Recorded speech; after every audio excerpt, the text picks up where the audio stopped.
All right, everybody, we are about to get underway for the World Championship. Right now, we have Seth Garrett versus Ben Grabmayr right on the table. You are in for a treat as we enter day 3 of the World Championship as we're going to go to the face-off. This is going to be the first match of the day, y'all. We can't wait to see. We have our own Carolinian, ref by Danny Hine.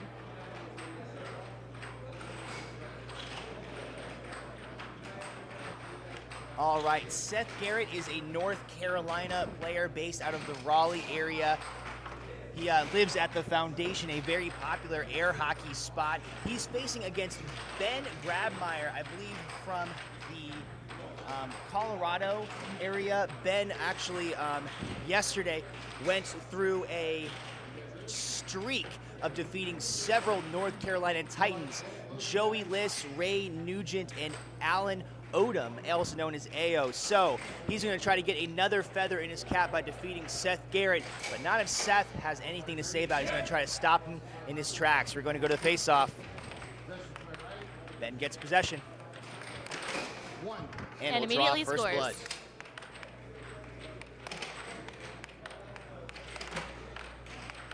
All right, it is 1-1 now. Seth returning.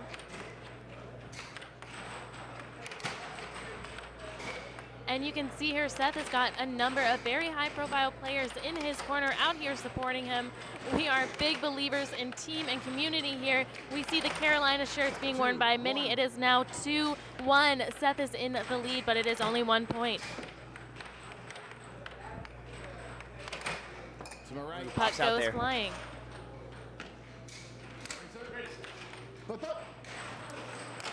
Puck in play.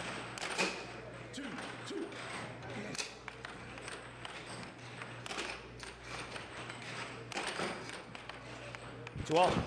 All right, we're now able to see both players full body. We can see the stances, the intensity. 3-2. We're now at 3-2. 3-3. 3-all, folks. You see Ben's got a bit of a rocking stance, back and forth, keeping on the balls of his feet. He may not have quite the length, the reach that Seth does, but he's gonna make up for it with that forward lunge. To my left. And the puck goes flying once again, folks. That's why we have a barrier protecting your commentators here, because there was some force. We see a dent has been left. Flip it. Flip it. Eraser. Flip it. All right, Seth maintains possession after that. We flip the puck over, and here we go. 4-3. 4-3.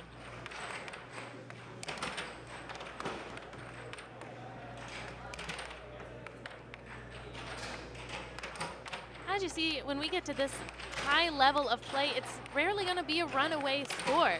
We're probably going to see what we expect, a back-to-back. Nice shot by Seth there. But maybe not if Seth has anything to say with it.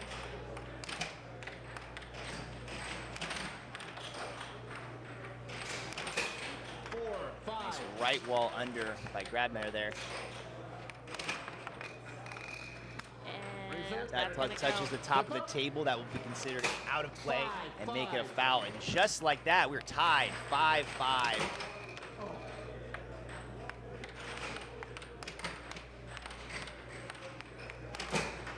Nice shot. Game point for Seth Garrett.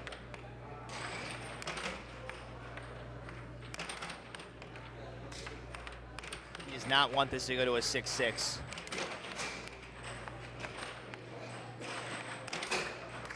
And just he doesn't. like that. He's going to get the 7-5. We'll take game number 1. This is a best 4 out of 7, so there's still plenty of air hockey to go, but Seth has to be proud of himself for that one. He's going to make a decisive victory to set himself up. And Tim, as someone who has played Seth many times, many times, what should we be looking for out there as his strongest asset that's going to keep him ahead? Like we see, he's got a 7-5, but he needs to get at least 21 more points. So one thing about Seth Garrett I can say is he can be a very, very analytical, very precise when he wants to be. Sometimes if the mental can get there, I know that he can have some kind of passion in his play, but I think we're seeing some prime Seth Garrett right now, and I hope that is only going to get improved unless Grabmayr can find a response. I know we are a bit biased inherently because we are both North Carolina residents and we want to see Seth succeed. We've known him for about well over a year now. But Grabmayr is no slouch. Like I said, he's been on a killing spree, specifically Absolutely, collecting the bounties of several North Carolina Titans.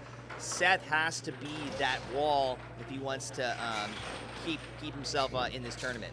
And speaking of Carolinians, supporting Carolinians, the entire front row of the audience, save maybe one person, are your tried and true familiar places from the North Carolina Air Hockey Players Association, rooting for one of our own here. Everyone seems to have something to say, trying to coach Seth. Is he really taking it in? He seems to turn his back just a little. A lot is being said in his ear.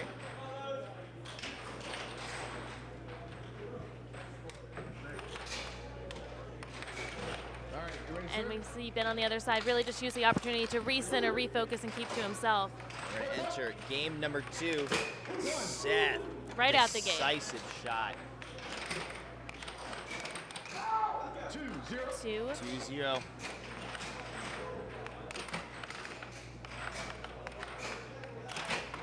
To my right. Ready, sir? Play puck. 1, 2.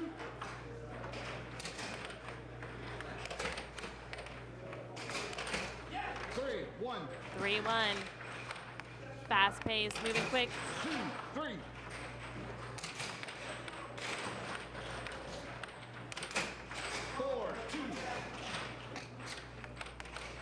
This may be one of the fastest moving games we've seen in a while, folks, here on this main stage.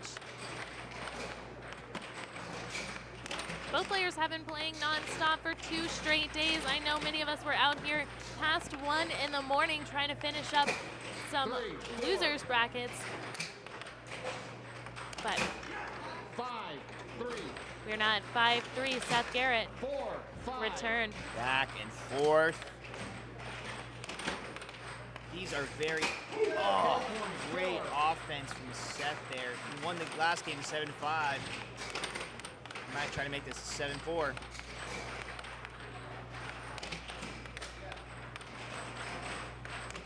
Ben has to keep his defense there. You see how he keeps his mallet up there. We call it the triangle defense, being able to kind of put your mallet about a foot ahead of your goal, and then at any point in time, if you expect an under, you can snap it to those corners at any point in time. Or you can try to hold on, stay still, try and block the cut. Ooh, very fast right roll over. Seth, possession. And it's going to be the 7-4 you were Game talking about. Number 2.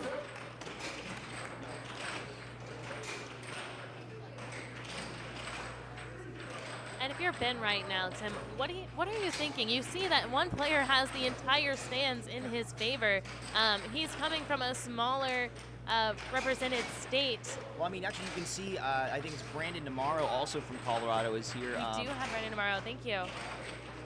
Actually, I think, I'm trying to remember where, yeah, you need to start player profile. No worries, we'll try to hear from him after, but I don't believe that Ben is here alone. I believe that Ben has got some support. I believe that Ben does have some support waiting for him in those stands. I know that, yeah, you see Brandon Namarro does go over. I think they're Colorado players. Going to go hop in and give him some advice on how to get his head back in the game.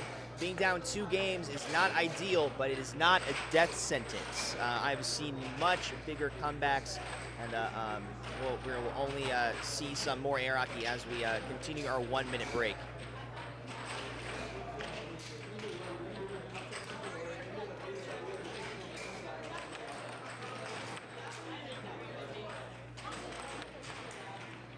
Yeah, it seems that they're both wearing that Carolina blue. Seth representing North Carolina Air Hockey Players Association with that shirt from our state tournament happened earlier this year.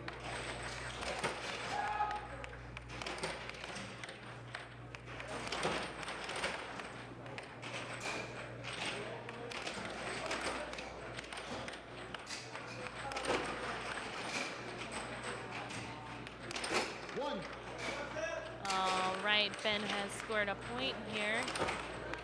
Once again, shout out to our ref, Danny, one of the greatest we have. He knows his game in and out. He's been around since really the conception of its greatness. Great transitions.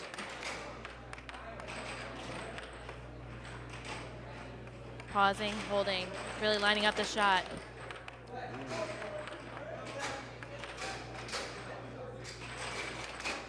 And he gets it, the patience pays off. Quickly returned by Seth Garrett.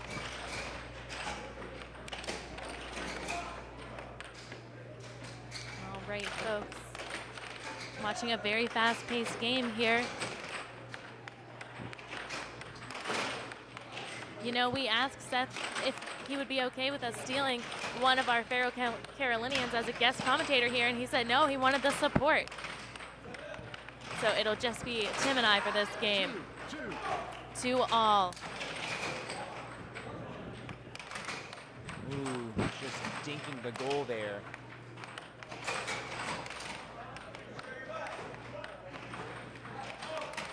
Not sure if our audience can hear that, but that is the sound of Joey List, #1 player in North Carolina. He is out of this tournament, but he is giving all he can, all of his support and coaching to Seth. Oh, and a bit of a self-score. Unfortunate to see that. It's just, I wouldn't call it a self-score. It's more just like the way the puck yeah, I always want to call it a bit of a self-score because really, could you help it? Maybe not, but it's when you pull back as it's already bouncing, takes any chance of luck away. Unfortunate, but I'm not going to diminish that shot from Ben. It was a great shot. Absolutely. Score. It's not a. Ooh, great left wall from Seth there. 3-all. Well, if anything, Tim, I guess what we could call an incident like that is that was a forced error, Nice. and that was a great shot.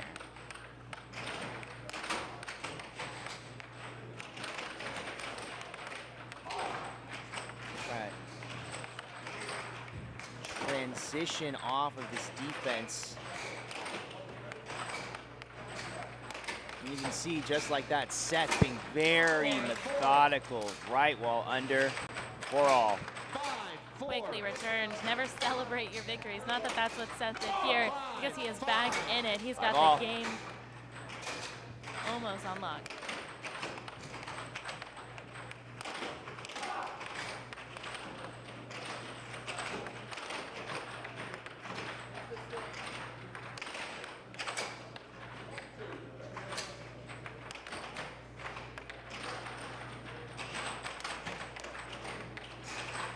You might be able to see that this puck is being hit so hard the table itself wobbles. It's like wobbling as they move. I wish we could What get a a force volley at velocity 5-5. measurement on this table Great right now. defense by these folks. You see some off goals, trying to find the cracks in the armor. No bloodshed there. Great defense by Grabmayr. This onslaught of shots gets the possession back. No foul called. Taking a deep Puck's breath still to in play. reset there. Oh, and he gives that possession right back. The defense from these players is what really separates masters from novices, being able to make sure you can expect, recover, and see all angles this puck is coming from. Absolutely, Tim. And we know Seth is a master. Shot. Of his Seth trade. Garrett is on the verge of taking game number 3, best 4 out of 7. But it's going to go to 6-6. 6-6. This is what we want to see. No timeout is Who called. going to get the final point? Puck You off the see table. Ben pumps his fist as he knows that that possession will go to him. This is Ben's opportunity to put himself on the board. A timeout is called. 10 seconds. It can feel like a very, very short period of time, but in reality, that is an eternity. You see Brandon DeMauro scutters off stage to try to get any last-second coaching. And he takes Just it. like that. Game number 3. Let's see that replay if we can. Nice, to left wall under. So now, one game.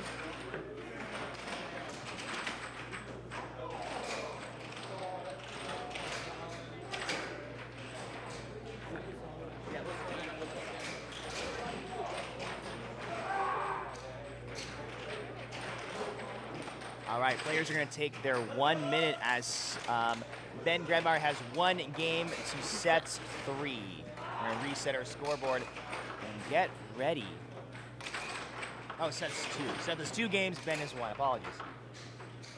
You know, like I said, Carolinian, I'm a bit biased. Every so often just add a couple points on his Seth's scoreboard. And we want to clarify that is a joke. That would be the worst possible thing you could catch us doing. We may mess up in what we say, but we guarantee we've got such great refs here. A mistake like that would never happen. Yeah, we see Danny Hines in our ref seat, lending his best expertise that he can offer.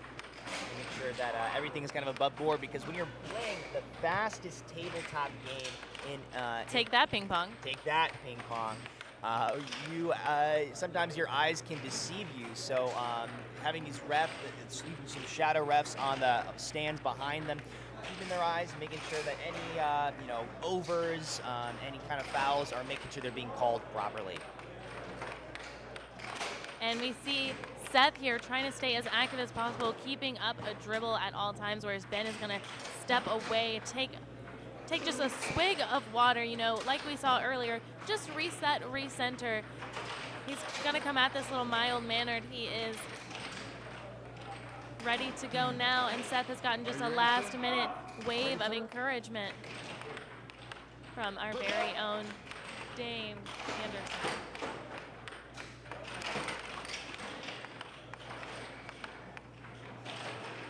This is 2-1 game. Seth in the lead. Puck goes flying. Puck goes flying off the table.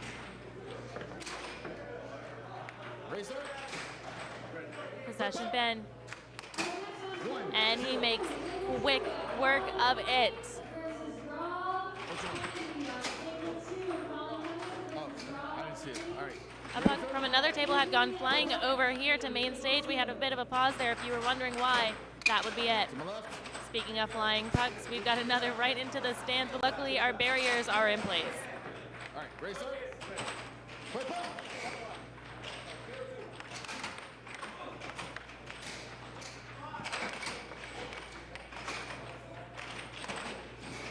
Oh, losing possession there. That's okay. Seth can just shake that off. 2-0. He's lost some momentum, and Ben is going to try to run away with it. He's down only by 1 game now.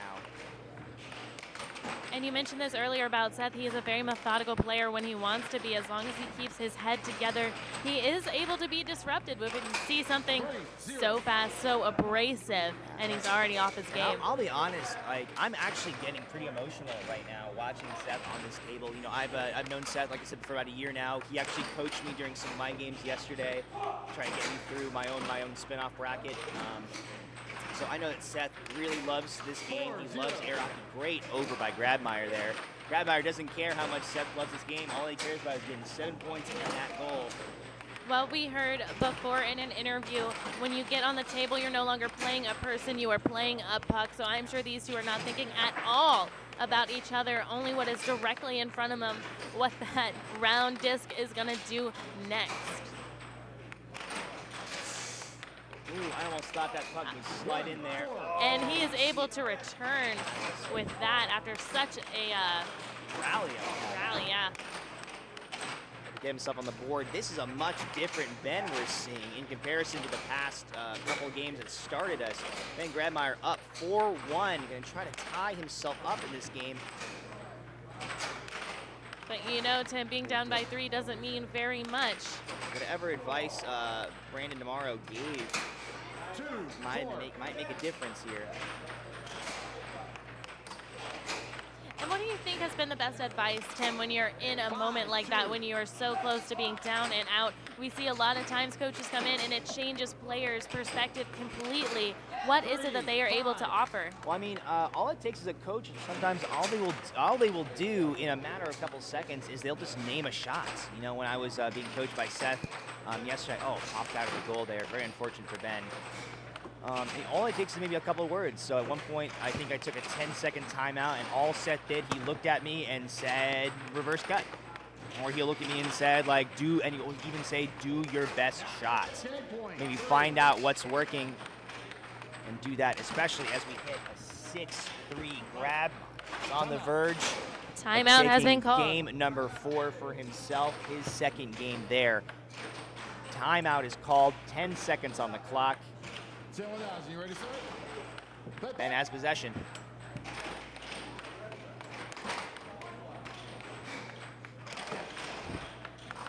Great block by Grabmayr. Does not want to give Seth even an inch. Doesn't even want to give him an inkling of a comeback in this game.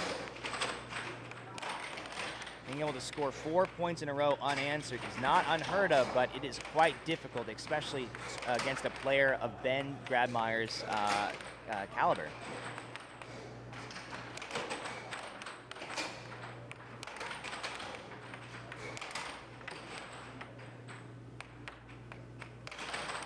Feel a hush draw over the crowd. A little wipe away of the sweat. You know things are heating up now. There is so much AC in here. We're wearing coats, but these players, they might as well be in the furnace. Rally. Saw pump fake, does not phase him. Come on, Seth. You just don't have to, just make sure you don't score on yourself in these motions. I know you're fighting for the possession, but that puck is... And we've seen many times a game lost due to a self-score. Oh, Ben Grabmayr will this take time it'll be a game straight. number 4.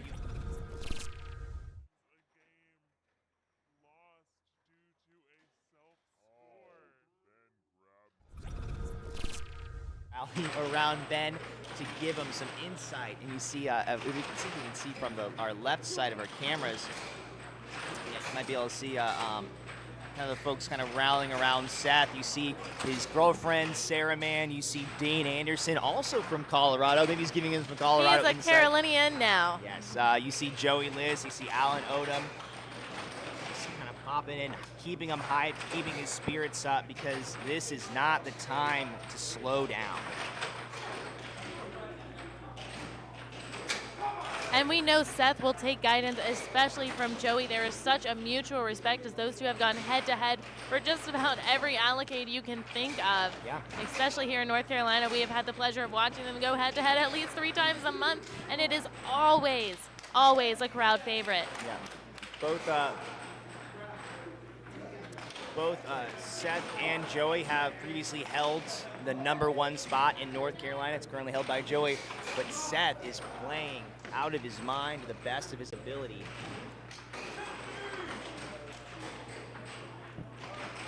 You can hear the crowd is cheering for him, and we are holding back our own cheers. But you know what? We've got Ben. He's got to get through him.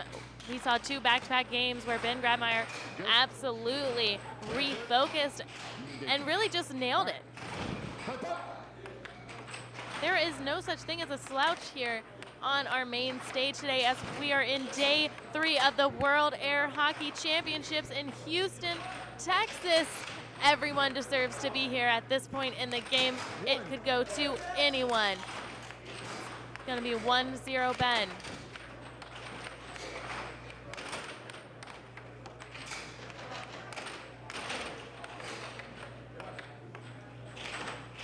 And if you're watching along, folks, nothing wrong is happening. We are readjusting the camera so you can get the best view of the action.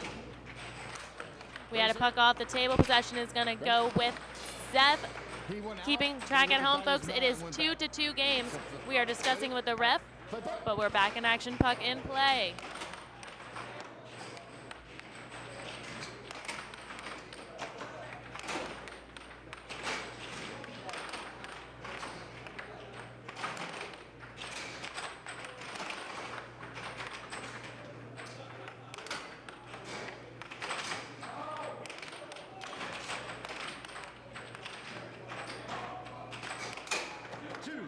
Great He's shot by really Grabmayr. found a nice pocket that he's been able to get quite a few shots out of.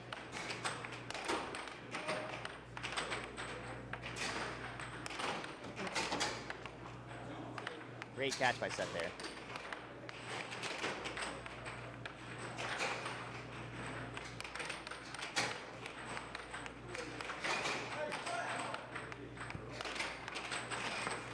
Goes flying. Possession is going to go to Ben, as that was an offensive move by Seth that sent it off the table. 3-0. And a push there.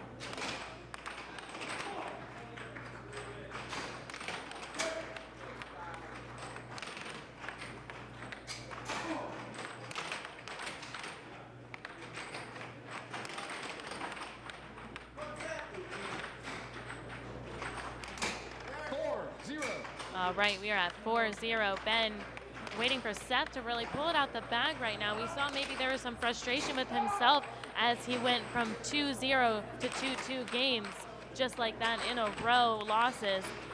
But 4 points being up just means Seth needs to score 7. We're at 5-0. Let's hope we don't see a shutout. It would be quite a feat, but not today. Ben is playing fantastically. The precision unparalleled. We see it right there off the serve. Now this is the Grabmayr I heard about. Someone who's hunting down North Carolina players. He defeated the likes of Joey Ellis, Ray Nugent, and Alan Odom yesterday, and he wants to add Seth Garrett to his bounty list. He's on his way. He's on the verge of taking game number 5 for himself. But don't forget, this is a 4 out of 7. There's still a lot left to be played. Fatigue can play a huge role. We are early in the day. This is our first matchup on the center line table. Both these players have been playing 2 full days of air hockey already, so I know that their muscles are tired just from that constant marathon. Foul call. Looks like that possession is going to go back to Grabmayr. I had recommended to our players just a day ago, get that ice bath, get that cold shower. Your muscles need it. Nice shot, Seth. We're going to call it a sport all day, every day, because if you will, ooh, just like that, a 7-3. left wall. Let's watch that in slow motion. Up, off the wall, pass, Seth.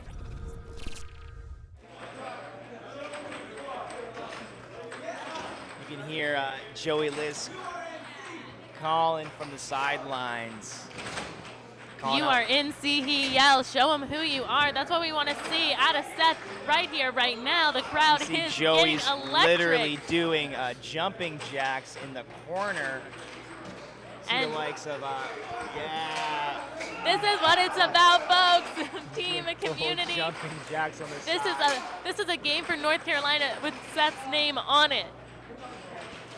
I know that Seth wants this so bad. Oh, you see they are getting hyped. This is a North Carolina brotherhood, a community that has rallied behind Seth because they want this win for him. And that's what you should always expect, sportsmanship.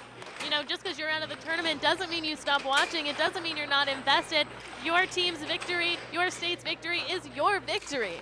So you're out here cheering for your compatriots, your pals, like Tim said, your brothers.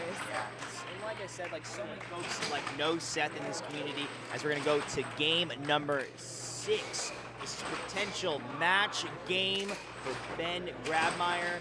This is going to be a game that Seth needs to take if he wants to have a hope of staying alive in this tournament. He does not want to be the 4th name on Benjamin's list. Full credit to Ben. He has taken out a number of Carolinians, and he has come back in the past 3 games with the ferocity we didn't see in the first 2. Yeah. And he is on a roll. Can he pull it out here?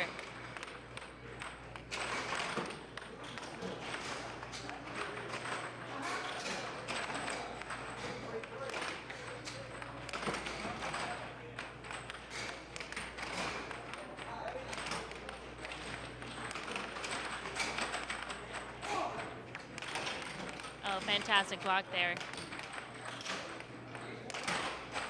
Oh. You see, Ben has got so much dexterity in his wrists.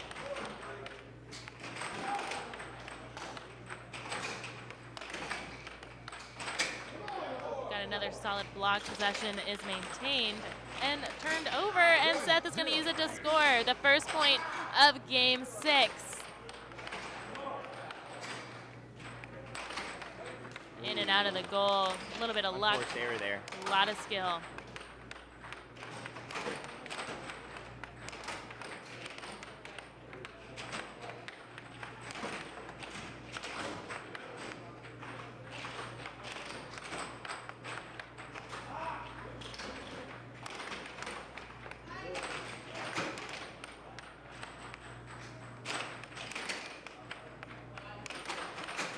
Relatively, I don't want to call it a peaceful rally or even a quiet rally, but no points being scored off this kind of just back and forth. He's been asked to Table stand is up. Oh, we're standing. Okay, table is still on. Give the opportunity for a breather there. I can kind of feel like a weird unofficial timeout, and you're making sure your equipment is staying proper. You know, anytime any puck flies off the surface, it might be collecting dust, some fuzzies, any kind of schmutz on this floor of this And I ballroom. have to agree with the players here, Tim. That puck is really showing some drag, actually, as I'm watching Seth try and dribble it.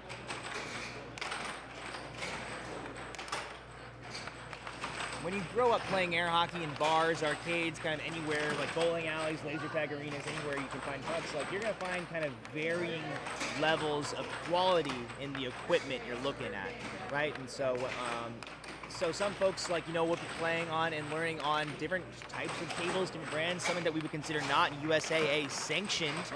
Lots of different air hockey tables out there, but we are using Dynamo tables, probably the gold standard, except for gold standard tables, which are 2-1. not around anymore. Movement pace is picking up. But you're right, Tim. People have said a couple times we're a bit of a rag tag. Over there by Seth. 3-1. Bit of a ragtag sport. We don't always have the most uniform access to tables and pucks, and we kind of play with what we got. Yeah, it's a very. I like the term ragtag because it kind of feels like a bit of a roughie and a rapscallion in the air hockey community, because you can say, "Oh, I grew up playing on a Dynamo versus a gold standard versus a Firestorm." 4-1 for Seth.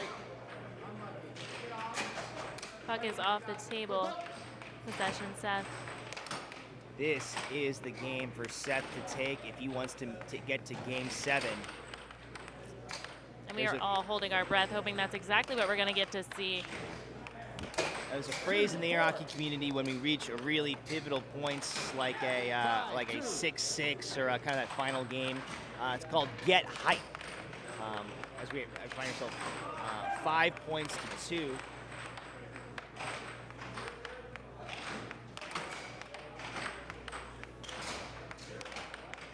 And like we said, folks, it is 5-2.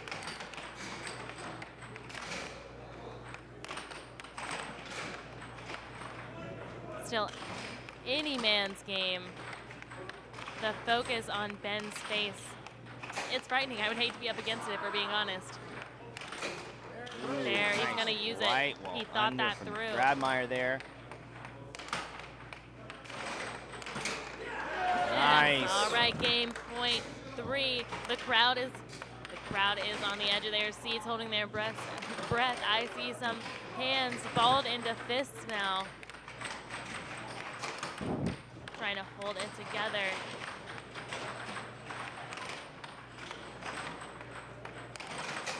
Nice. Get the victory. We're going to game 7. Great shot there. On our very first matchup here on the feature table, we're gonna go to game 7. We see both of our players are getting their pep talks, getting their coaching, staying focused, shoulders back. Danny Hines is gonna do a quick investigation. We are doing jumping jacks all around the table, folks. Carolina is gonna get hype.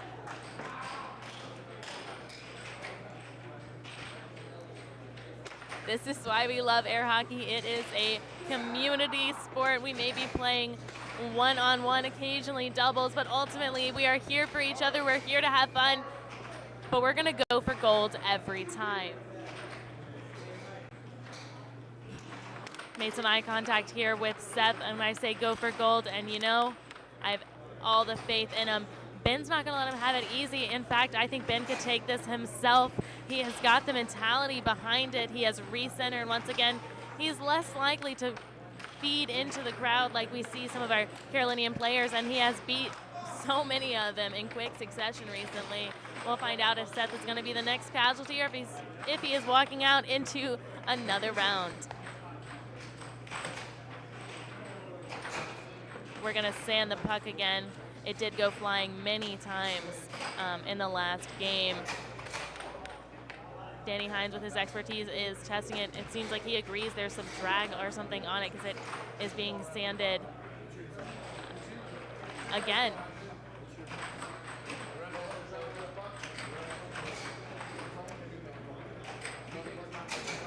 All right, looks like They're going to get the substitution puck, actually. Subbing the puck in.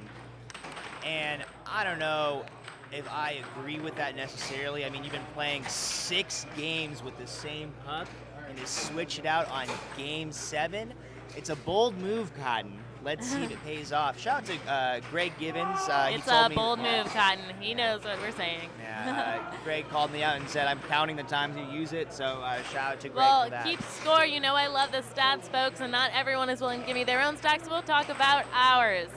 But, you know, Tim, I actually disagree. I think when you go into Game 7, it is no longer 4 out of 7. It is 1 out of 1. Bring in the new puck. Bring in the best equipment, the best opportunity we have for success, because this is really 1 to decide it. The previous 6 are basically a warm-up when you get down to it.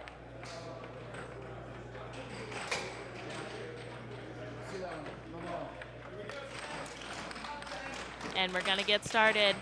And we are not sitting in our normal seats, or that would have been my head.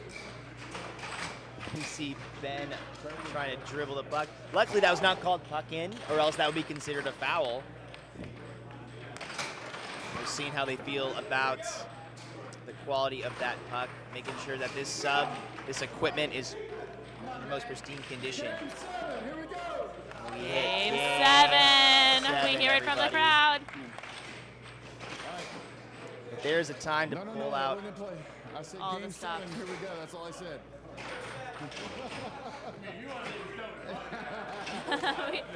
We've got a little bit of banter here It from looks our like, boys on the there was table. some confusion that Ben thought it was puck in, but all that Danny Hines said was it's game 7. As Anand said, now we say Puck play and puck. play. Yeah.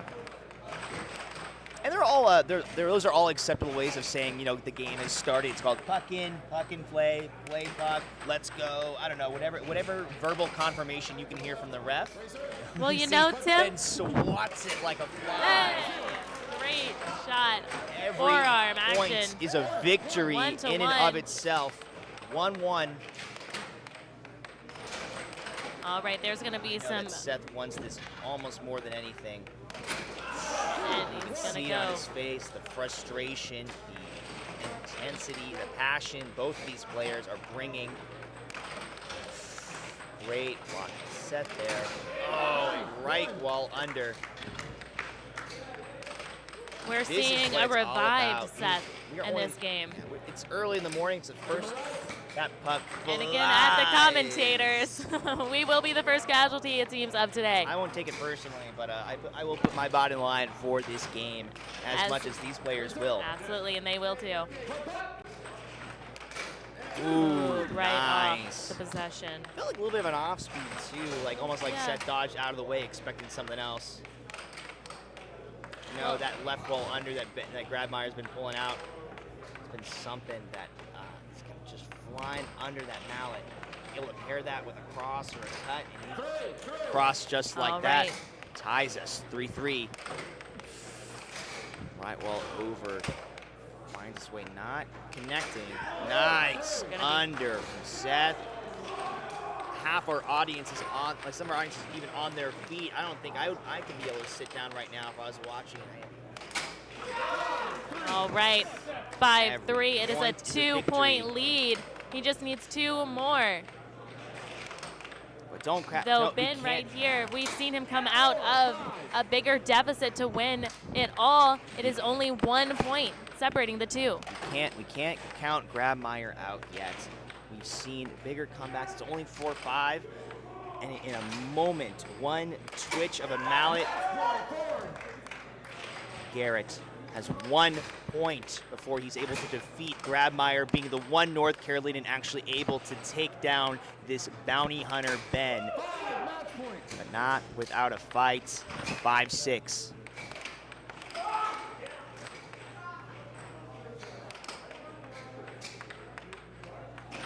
You see, timeout has been called. We are going to be either 6-6 game way. 7. We've got Oh Seth Garrett versus Ben my Grabmayr. God. The crowd is electric. This is what we always want to see every This is single the time. most incredible match I've seen all weekend. I might be biased because Seth is a personal friend of mine, but Grabmayr, what an incredible showing. Great block by Grabmayr. He will retrieve the puck. That possession is his. You see Brandon DeMar. We've got a slow walk Colorado back. Catch giving your advice. breath. Slam the puck on the table from Ben. Oh my God. The instant replay of Ben Grabmayr will take taking game 7-6 4. game 7. Fourth Carolinian he's going to take down. We're going to try and catch Ben in the winner's circle in just a heartbreaker moment. for Seth Garrett, but I think both these players should be immensely proud of themselves. We're gonna have a post-game interview. We're gonna give Grabmayr a couple seconds to himself to recover. We see them hug, we see them embrace. That is An exceptional display of air hockey prowess on both sides. Ben really able to pull it out when it mattered.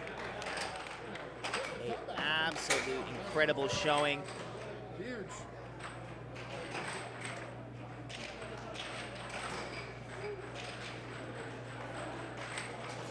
Wow, you know, Jody, like I said, I'm pretty biased because, you know, Seth is one of the staples of the North Carolina community, but holy jeez. That was amazing to watch. I know I screamed in some of y'all's ears for sure because I couldn't hold the excitement. We were watching an incredible matchup on the edge of our seat every single second. The precision, the accuracy, and it was so fast-paced. Sometimes in these games, it's really like a thought process that we're able to watch on their face, but they were moving so quickly, I couldn't predict most of their shots. Yeah, bounty hunter Ben Grabmayr, as I'm going to call him for the rest of this weekend, has defeated his 4th North Carolinian.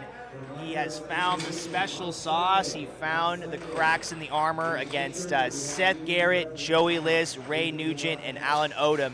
An incredible display. Cannot wait to hear what was running through his head when he was down those 2 games at the start, when he was able to come back and take 2 more, and then where we were able to find ourselves in game number 7 to take it all the way to game 7 at a 7-6. That is what air hockey's about. Incredible. Yeah. And Tim, that's why we say it doesn't matter if you're down 1 game, 2 game, even 3 games. It's not over until it's 4 out of 7. So maybe Ben's first 2 games weren't his absolute best. He did, you know, lose them. But we saw in that game 3, he snapped into it.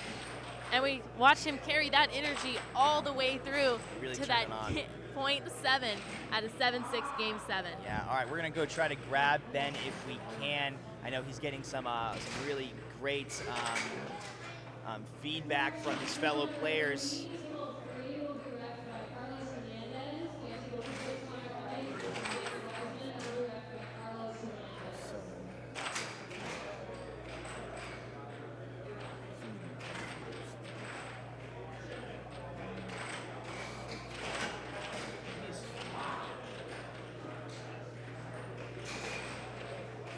All right, we're gonna get our scoreboard reset as we're gonna try to pull Ben for an amazing post-game interview. Well, and that's the joy of the post-game interview, Tim. We want to know what they were thinking. We can only make our wild guesses and accusations on what might be going through their head, but these are masters of their crafts. Oftentimes, we're totally off. Sometimes there's nothing going on in their head, and they are playing on pure instinct and reactivity, which is something we heard from Brian Crocker himself yesterday after we had him here on the main stage. That's right, Jody, and it just goes to show you what this game is really all about. We are only in the first match on this table. Oh, we just been told who's going to be up on this table next. Munoz versus All right, you ready? Fernandez. This will be quick, I promise. All right, everyone, we are here with our victor of a 7-6 game 7 against the 4th Carolinian you've taken down. How did that feel? What was going through your head? You looked so focused. We couldn't decide. Yeah, so had a good breakfast this morning, and had plenty of water, make sure I have the energy. Having energy is important, especially when you're on day 3, playing hard all weekend. So he was up on me 2-0 because I was just out for straight. Thought he was going to hit straights. He kept banking it and banking and banking it. So after 2 games, I was like, okay, I'm just going to hold on his bank. And then he just kept banking, and then he started losing the puck and started losing possessions, hitting it off. I was like, okay, I like this. Change up my attack a little bit. I wanted him to be worried about the cross because that was open, and then also mixed in the left wall. Then when we get to about game 6, he was onto it. So then it was like, and then because of that, he started defending better. He started scoring. He started hitting those cuts he should have been hitting earlier. But cross was still there. So then game 7, it's a toss-up. Anybody could make it, especially when you go down game point. It's like, it's not really who's better at that point. It's just who gets that possession. And when it flew off, it could have gone in. It flubbed in on him the last point. He kind of blocked it, but it still went in. So it's crazy because that could have gone either way. Absolutely. It was, like you said, it was crazy. It was electric. You had the entire stadium behind both of y'all. What was that like playing with so much noise and support when, as we've seen in day 1 and 2, everybody was too busy. We had so many side games going on. What was that like? Well, I don't notice the crowd as much because I like the energy behind the North Carolina people, especially when they're cheering like one of their guys. It's great. Even if it's not for me, they just have that kind of energy. But I don't notice it too much when I'm playing because I'm just laser focused on what's his defense doing, what's he doing on offense. So the crowd, that can be as loud as they want, but when you get into the moment, it shouldn't matter. And that's what we saw. That was incredible laser focus from you. Got you to your victory. Congratulations once again. We're only a little bit sad you took out our whole team almost single-handedly. Yes, Timothy Young and I are actually North Carolina players as well. But congratulations on your victory. We'll be talking to you again soon. Thank you so much for the insight.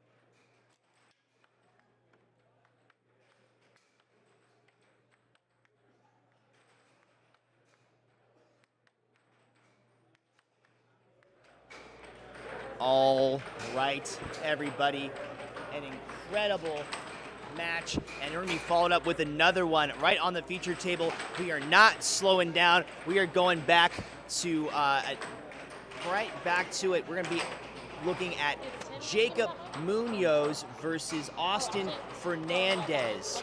2 titans of the game, 2 top 10, even top 5 players in this world, both from the Texas area. I believe Jacob from San Antonio, Austin from right here in Houston. Both incredible. They've definitely faced off against each other before, but whatever happens in the past is going to stay there because all that's going to matter is the 7 games in front of them. Stay tuned as we go and get ready for an absolutely incredible matchup. You see that Jacob is warming up. Austin will get his own time on the table to make sure all their shots are warmed up. Their arm, their body is nice and sharp, ready to get the angles they need to take this on. This is a game of reflexes, a game of strategy, psychological prowess, good mental, and making sure you keep your head and your heart in the game. And we see a lot of friendship is on the table here. These are players who have known each other for a very, very, very long time. A lot of camaraderie. But, you've heard it a million times. There are no friends in air hockey, no crying in baseball, no friends in air hockey. Not till it's over and someone buys you a beer. because you know we are a bar sport, so it's really easy to cure any bad vibes. You just walk over, grab a drink, and get back at it. But here today, when we are at day 3 of the Air Hockey World Championships 2023, we're a little past just playing in the bar. These are the big leagues. These are the big name players. We are so excited to see what they're gonna whip out today. And we trust what we've seen here is gonna be nothing but very solid sportsmanship. That is a core tenet of air hockey. We are a community, whether it is your state, your favorite bar, or like we see here today, the World Championships. We're gonna play fair, play kind. It's okay to get aggressive. It's okay to be upset with yourself, but it will never be the fault of your opponent. And you know that mentality will carry you far. It is you versus the puck.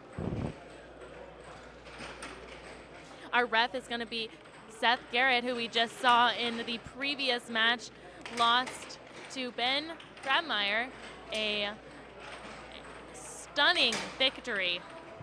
A 7-6 game 7 for Ben. But we have to applaud Seth for all of his effort. It was a fantastic match to watch. The entire stadium just about stopped to watch it. And I know our comment section had a lot to say.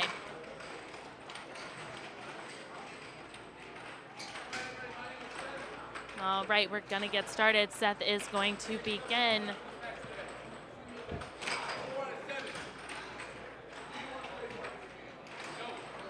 We are not going to do face-offs each game. They have each been asked. This will be the one and only face-off of the game. On Seth's release. Puck goes flying off the table. We're going to have to redo that.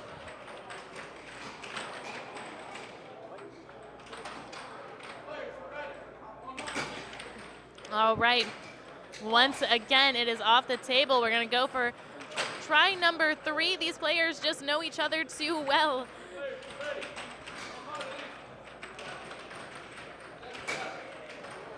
All right, possession's gonna go to Jacob right off the bat. And he's gonna use it to score. Bit of a drift situation.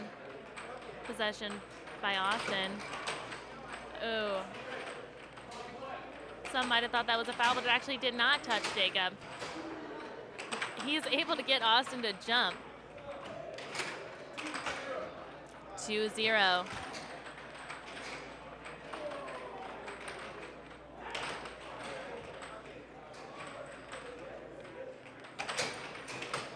We've seen both these players on our main stage many times. And every single time it seems like they are adapting even better to the table, to their surroundings, to being on the main stage. Puck goes flying. We are at 2-0.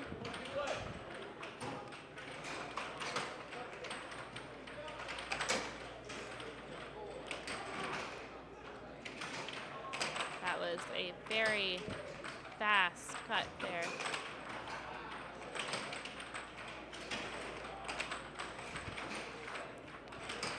You know, the crowd has thinned out a little bit, but we have now so many more matches going on all around us. It'll be 2-1 as Austin sinks from the serve.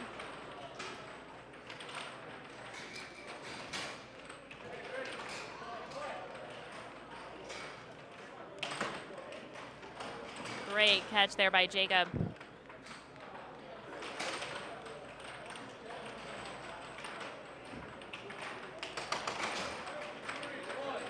It's going to be 3-1. Very reactive goal we just saw from Jacob. They are on the balls of their feet. We're on the edge of our chairs. Timeout has been called by Austin. He's going to take a moment to walk in a circle, you know, let out a bit of a scream. He's back in it. And we're ready. Puck and play.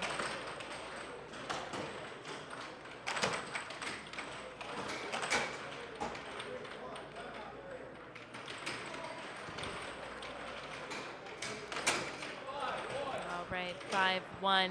Jacob has a sizable lead at the moment. You can see Austin is taking a breath, trying to focus what it is he needs to do here.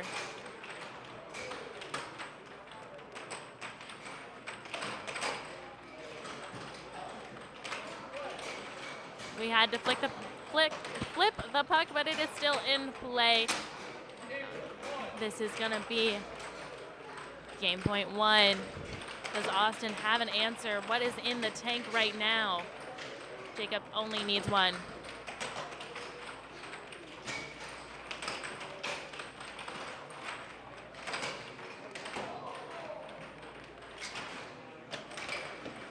Puck goes flying.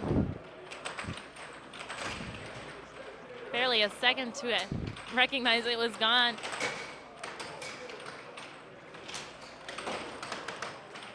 All right, we got some banging on the table. You may have heard our co-commentator, Timothy Young, speak as to why some players might do that. The puck goes flying. Just call it a saucer, folks. Am I right? And for some, it helps them, you know, recenter where it is they want to be. Others, it is just to annoy their competitor. And I'll tell you what, as someone who has played against Timothy Young himself, who has done it in every game he has ever played, it works. It is distracting to your opponent. And maybe a little annoying. All right, we are game 2. In and out of the goal. Very shocking there. Definitely thought it was in.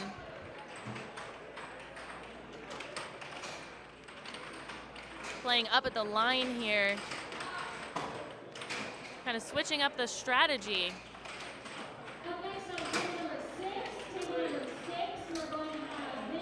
Game point 3.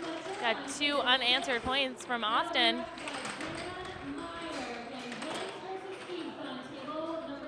Really using the length of his arm there. We see both players literally on the jump.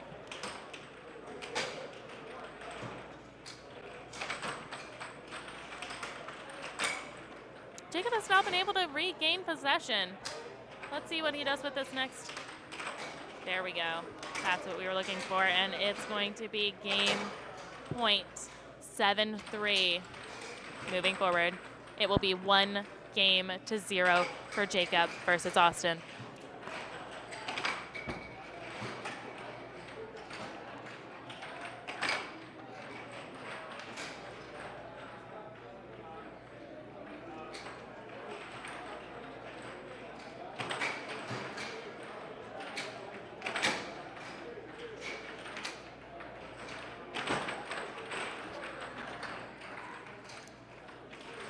We've seen both these players out here before as we casted for our doubles tournament on the first day.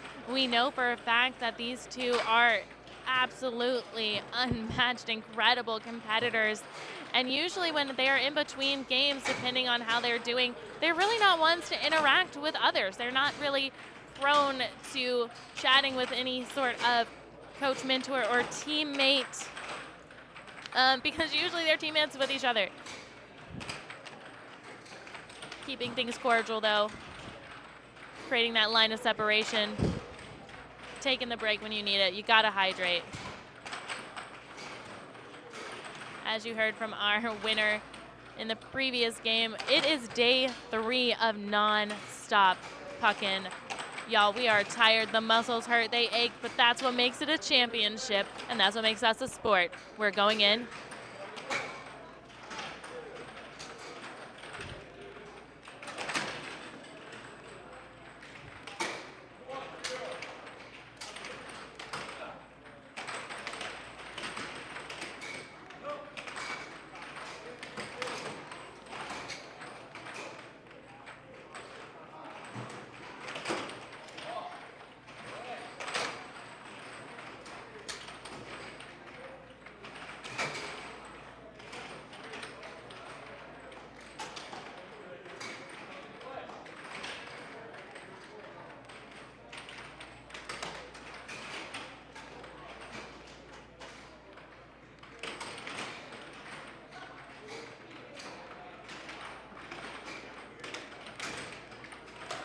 We are still at 1-0, Austin being the 1.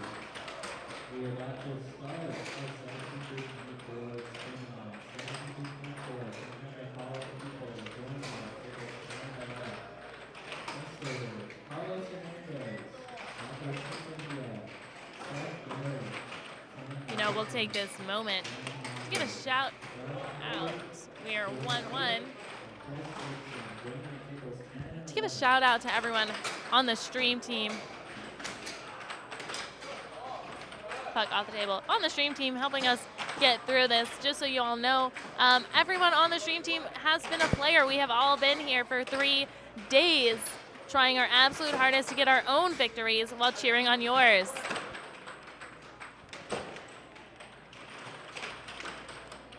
Some of y'all may remember, if you watched yesterday, our very own Timothy Young and I had to go against each other on the main stage. So just shout out to our stream team. Puck in play. 4-1, we're gonna take a timeout. We've talked about this rule before. If you're down by 3, you've been scored on 3 times in a row, take a breather. That is what we call the Weissman Golden Rule.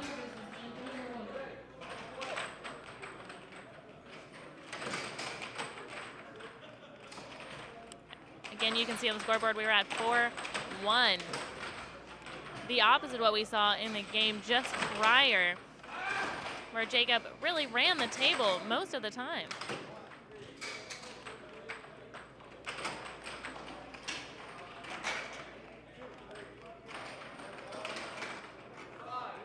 And he's gonna keep doing it. 5-1 Austin.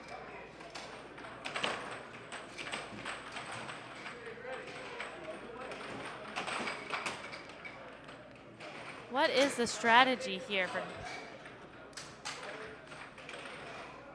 for Jacob to come back from a 5-point deficit? It can be done. We've seen it before.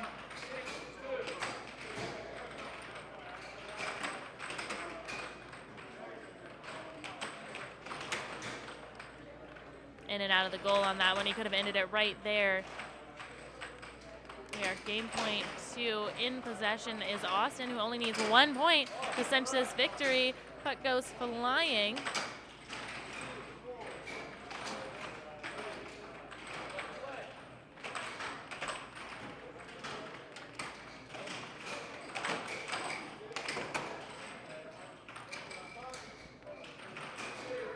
Austin's going to get possession as that touches his opponent. Puck is going flying all the way into the commentator's table. We need to extend this barrier. We can hear the frustration of our competitors just mounting every time that puck goes flying. You know, sometimes you just got too much juice behind it. And we're gonna cinch that at a 7-2. Congratulations, Austin Fernandez. We are now 1-1 in game 3. We're approaching.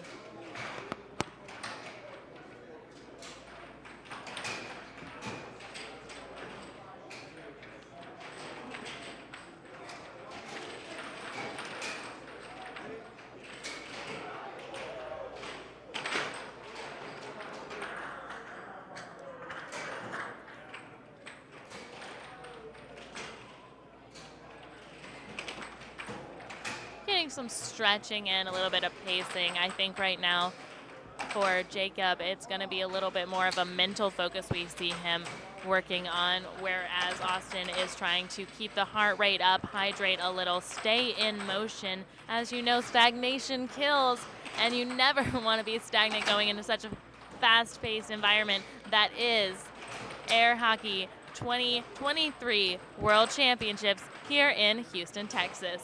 We're going to clean off the puck, though. I think we have seen this problem in the game before as well, where pucks are just not interested in staying on the table. We're also cleaning mallets, as you can see by, maybe you can, maybe you can't, not 100% sure. Austin cleaned off his mallet. Puck in play. It is game 1-1, going into game 3 here on the main stage. Now, I have personally interviewed both of these guys here before. They are really smart players. They are intellectuals of the game. They talk about it with such an authority. You'd think they weren't both in their 20s, but they've just dedicated everything they have to this sport. Watching them again, this time against each other, is so rewarding and just an impressive feat when you think about the growth we've experienced for the air hockey community, having the largest tournament we've ever had on record here in Houston, Texas, and these two are major contributors to the energy and the expertise. Looked like that was almost a puck to the face. Again, this puck we're talking about, we're going to sand it down again. They want to do, oh, we're going to have to sand it on the other side. Solid sportsmanship, because it looks like the sander closest to Austin is just no good. We are still at 0-0.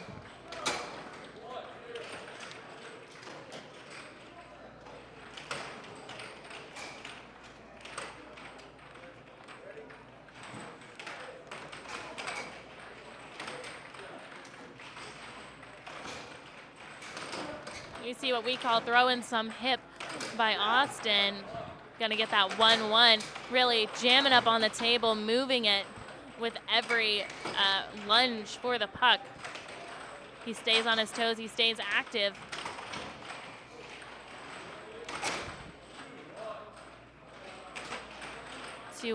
People think that air hockey is just an arcade game, a bar sport, if you will, which, to be fair, is where many of us play. But like any other fantastic, any other athletic feat, you're out here, you're sweating, you're growing, you're breaking yourself down, building yourself up.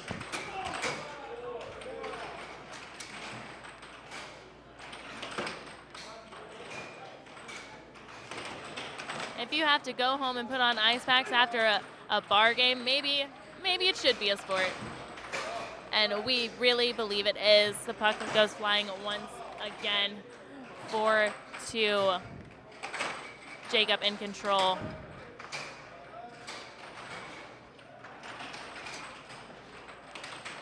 We are only in our first hour here of air hockey. This is only the second match I've had here on the center table. Puck has gone flying. All right, everyone is safe, not to worry for those watching at home.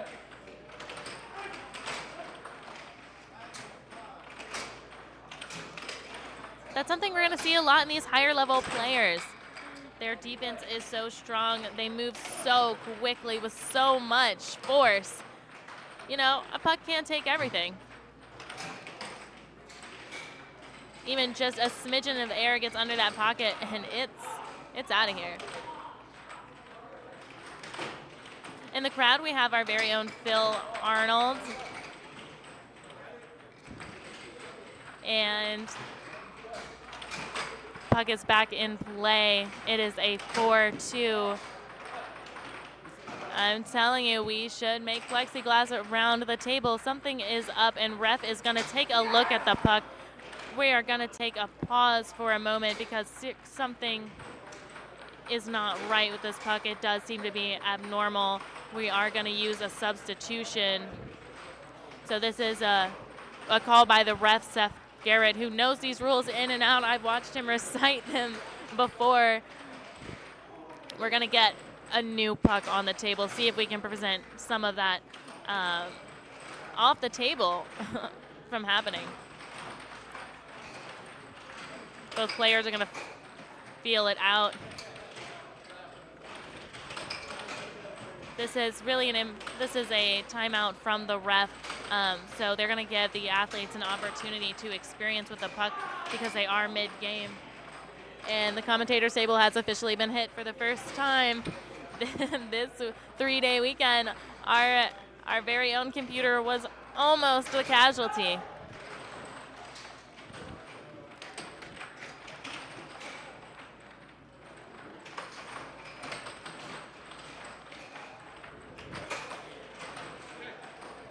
And it seems we have reached a satisfactory conclusion. We are going to take this puck going forward. It is 4-2.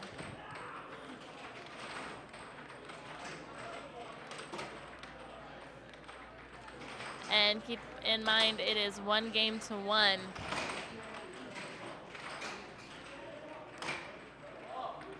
And not quite what we were hoping for. Puck does go flying again.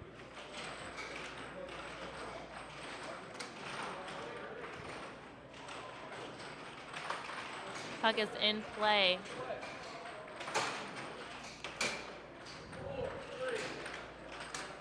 For 3. Are we looking for a comeback here from Austin Fernandez? It's possible. We are now 4-all.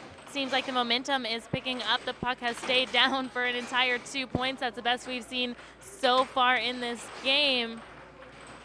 4-all. Make that 5-4. Oh no, a self-score.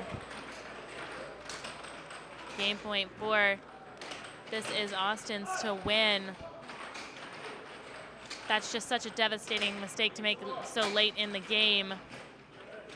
A self-score.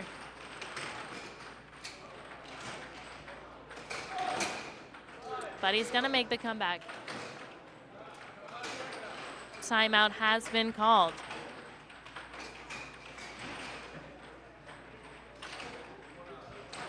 All right, Austin Fernandez is up by 1 point. It is game point 5, puck in play. He maintains possession after this timeout.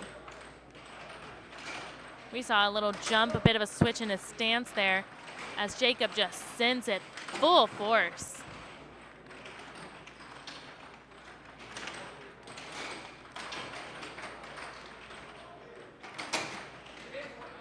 It's gonna be 6-6, folks.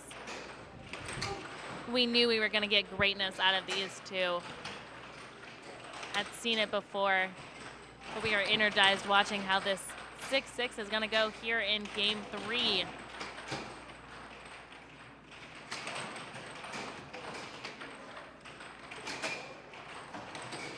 I've heard from both of them that your best bet is always possession is point. Let's see how that works out for Jacob as he currently has possession. On defense, puck goes flying.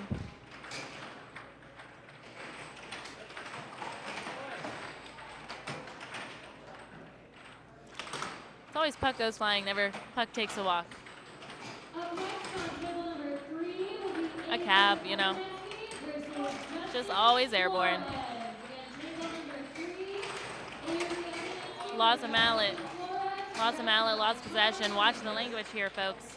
Sportsmanship is the name of the game today, and Austin's gonna cinch the victory. It is now 2-1 games. You hear the grunts, both of excitement and disappointment. These are two players who give this game their all.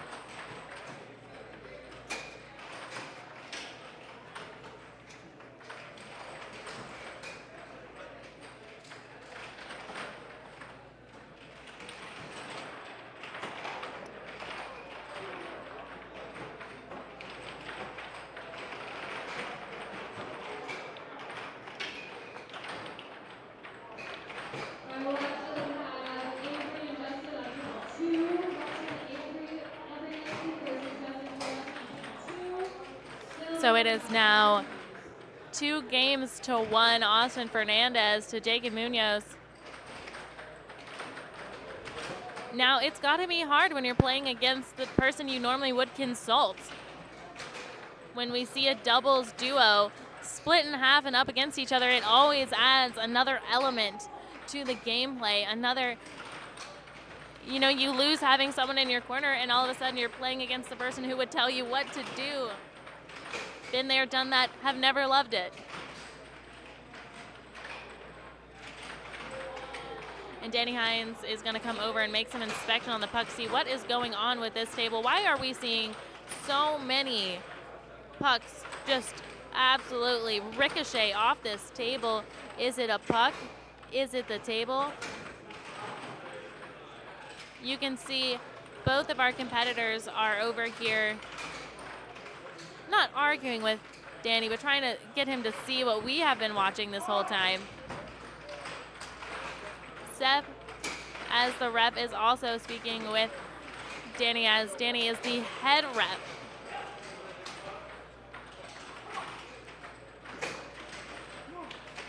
We're going to change the puck going into the next game. Again, maybe there is a chip of some sort of dusting build up. It's hard to tell, but sometimes an imperfection as small as a pin needle dent can throw off your entire game. This is a game of precision and accuracy, and a millimeter change in any possible way could be the difference between a win and a loss. We've actually recruited Mike Cummings as well to come consider what we should be doing going forward. You can't see him, he is off camera at the moment. We're gonna have another opportunity to warm up here with this new puck.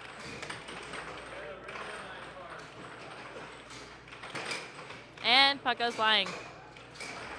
The look of frustration, the exasperation on Jacob Munoz's face is unmistakable. He is not the most pleased to see this happen again and again.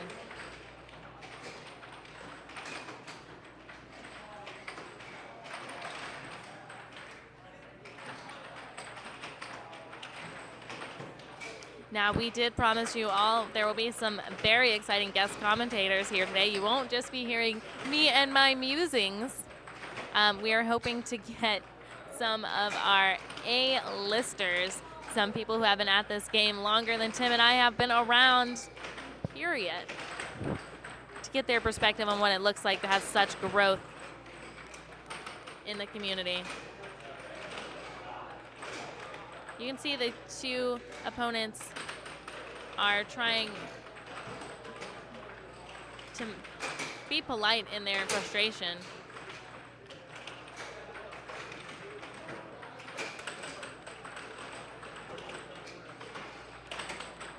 This is probably the longest amount of time we've ever seen in between games, and that is because this is purely a ref-related timeout at this point. But we are going.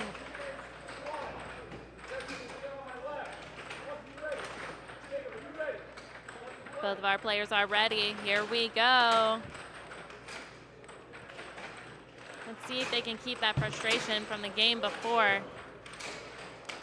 from letting it impact them too much here.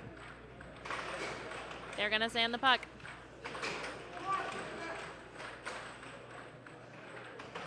You can see our ref is a little confused because we just got a brand new puck, but you know what, you do what you gotta do.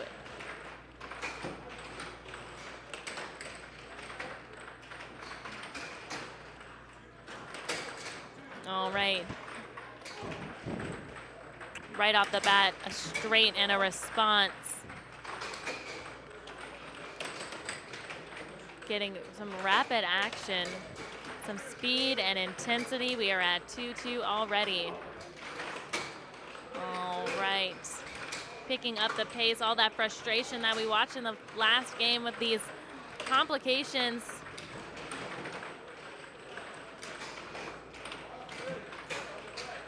Really showing out here on the table.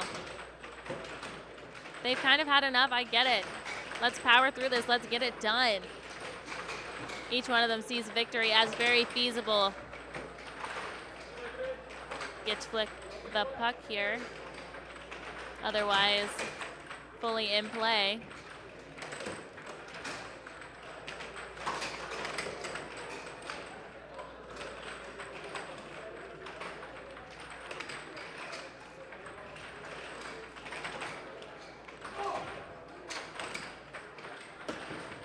And puck goes flying to yours truly.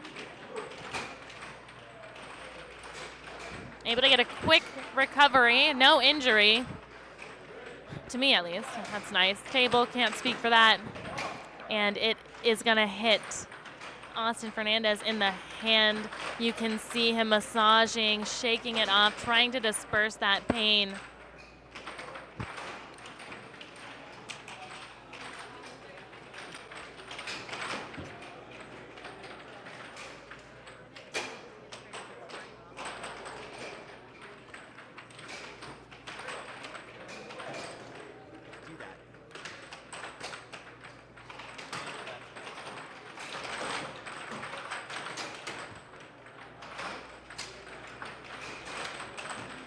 We'll give you a bit more of a top-down view so you can see what's exactly happening when these pucks go flying.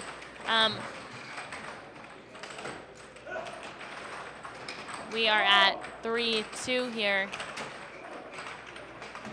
Some grunting, some anguish from our players. Oh, they want it so bad, and who can blame them? These are top-tier players. And like I said, we want to give you the opportunity to see how that puck really moves off the table. I have heard from some seasoned players that every single time the puck goes flying, they will buff it to get any sort of smidgen or schmuck or whatever that might get caught up on the puck when it goes flying off, depending on what it might land into. You almost wonder if that should be the recommendation here, as it's happening so frequently. But this is actually the second puck, I believe, that we have had in the game. It's a lot of frustration. Exasperated. You know what? Tired. How are these guys still hanging in there with such attentiveness? Let's see. We hear from Jacob a little bit of, you know, fussing at himself under the breath, a little bit of anger and anguish. Puck. We hear some choice words from Austin Fernandez, and we have to imagine he is just feeling every bit of annoyed with this habit that we've been watching just develop throughout the game. The puck will not stay on the table. This time it goes flying into another match 3 tables away. I don't know how they're still doing it.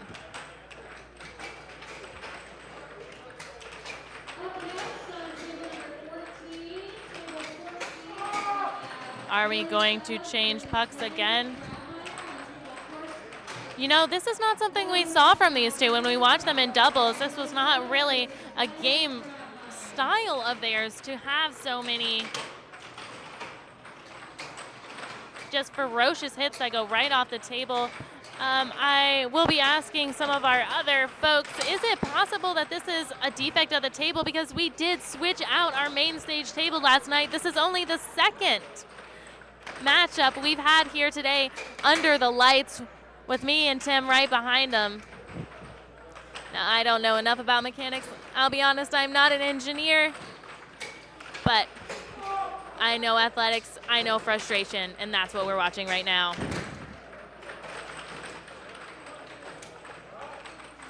Okay, we've got the new puck. We've got 2 shadow refs going on now here to support our Seth, Garrett, Carolinian. Puck goes flying into the board. It seems with trying to refocus has just got to be so difficult in these moments. It's infectious, the absolute annoyance that keeps happening.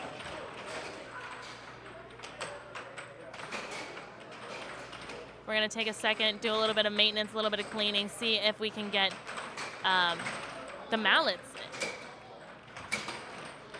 maybe a little cleaned off.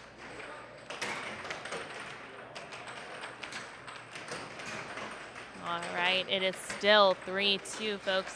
This one game has gone on for 8 minutes. We now have a tie-in score for 3-3.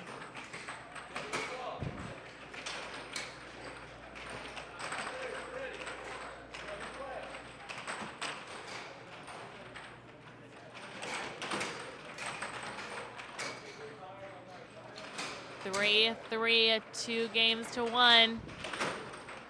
And that's 2 games for Austin Fernandez. Not sure what's happening here on the scoreboard. 4-3 Austin. Let's see if we can't get that worked out.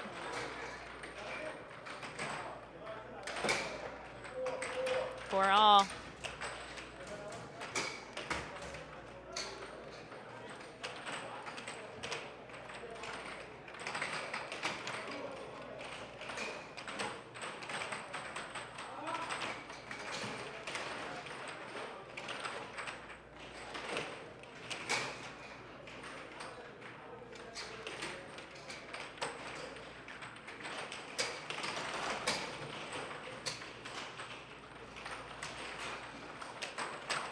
And like we said, it is 4-4, 2 games to 1. Austin being the 2.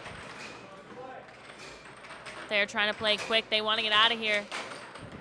Like I said, this game alone has been going on almost 8 minutes with all of the pucks off the play, all of the referees having to be called in. At this point, what do you do? What can you change so this game can at least end?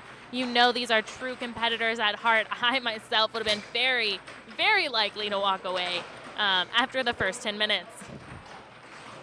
But that's why they are on their way to being the champion. They have the mentality. They can pull it together when they need to.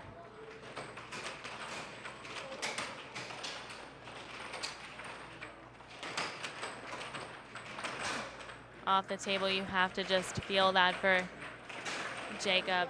He's trying to keep it a little more under control than he did before. We're going to have 5-4 Austin.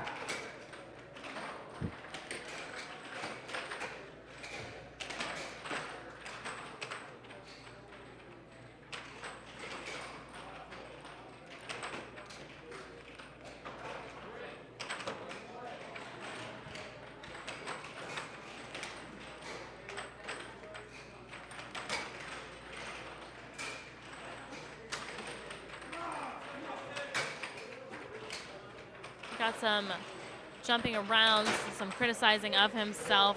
That is going to lead us to a game point 4 with Jacob as the 4. Can he pull himself together? We know both of these players have the accuracy, the forethought, the understanding of the game, really unmatched, especially as I mentioned, these are young guys. They both started playing as children. I'm sure they could have beat me at age 9. Watching what they're able to do here in their 20s.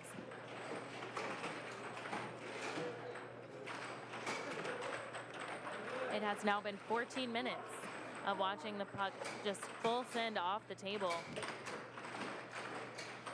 6-4, Austin to Jacob. Timeout has been called. That's 10 seconds for Munoz to get his thoughts right. He needs to get 3 points versus Austin's 1.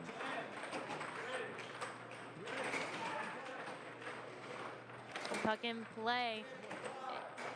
It is going to be 6-5. Timeout has been called. This will be the last opportunity for timeouts for both of these young men here on the table. It is game point 5, Austin to Jacob. And as we mentioned here before,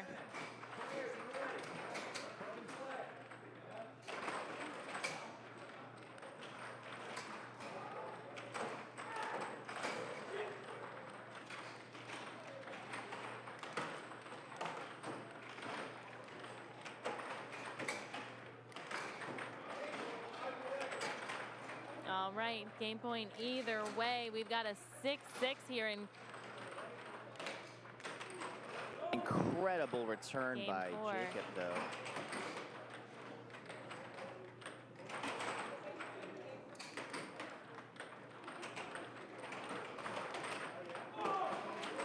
had to protect his own goal there.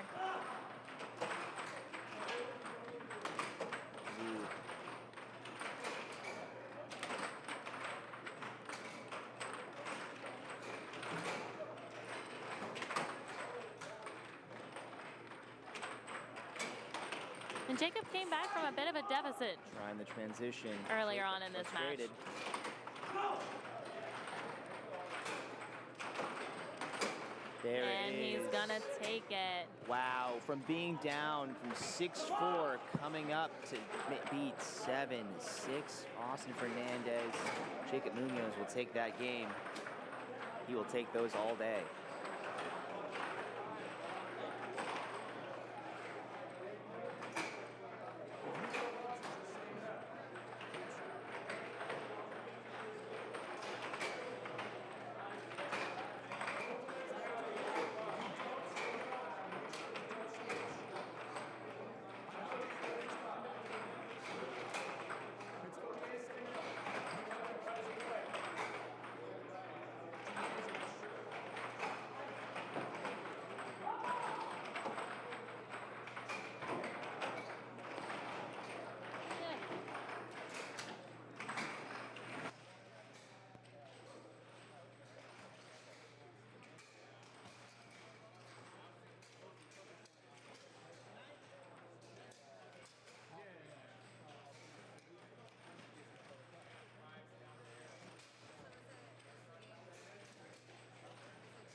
right, we are moving into game 5. Each player has won 2 games in what has been a very interesting match with some unorthodox issues. I know we've tried a variety of things, cleaning the table, cleaning the mallet, cleaning the pucks.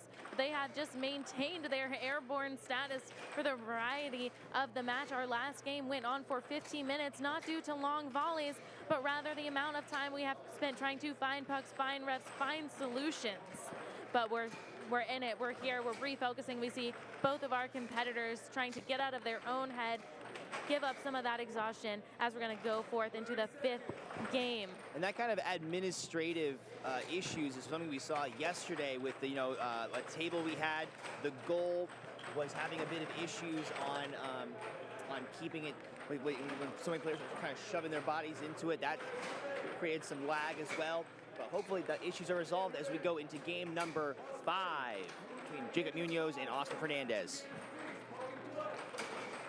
And we want to shout out our head ref, Seth Garrett. He has been taking each one of these challenges in stride. He has been keeping us, the commentators, informed so we can keep you all informed.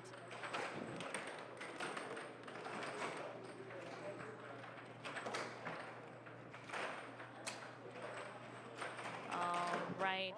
Puck goes flying, and it's recovered. Great showing there by Austin Fernandez. Quick on his feet, fantastic reflexes. A score came out of all that.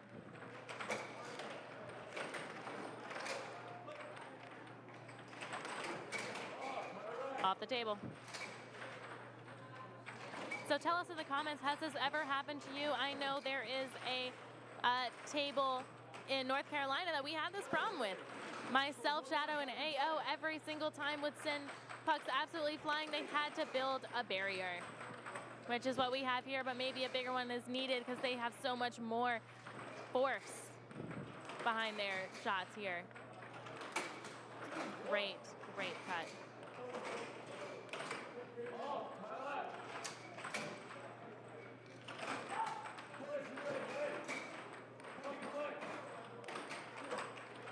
My personal favorite way of saying we're back live, I know Timothy Young mentioned earlier, there are several different phrases refs will use to let us know. I personally do love puck in play because I, for a long time, thought it meant puck in play, as in pucking a play with no G, and I thought that was fun. But puck in play right now on the table. Possession has been regained by Jacob.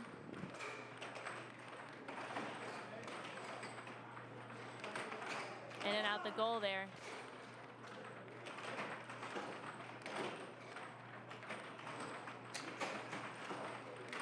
And a lot of times here on the commentators, we try to hide the fact we have favorites, but I don't think I could pick one this time. I'm being honest, I'm rooting for both of these guys. Phenomenal competitors, incredibly intelligent as athletes, wonderful guys. I've spoken to them both in the winner's circle. I'm hoping I get to talk to them again. Just so impressed by their career, their ability to play at the level that they do. Again, at a relatively young age, they both started younger than they are now, which is a really stark thing to think about. We do have children in this World Championships, our 50th anniversary World's Air Hockey Championship. We have had kids as young as 9 years old. Our very own Eli Anderson, just a middle schooler himself, play up against Phil Arnold and hold his own like you would not believe. So you know what? Start them young, and this is what you get.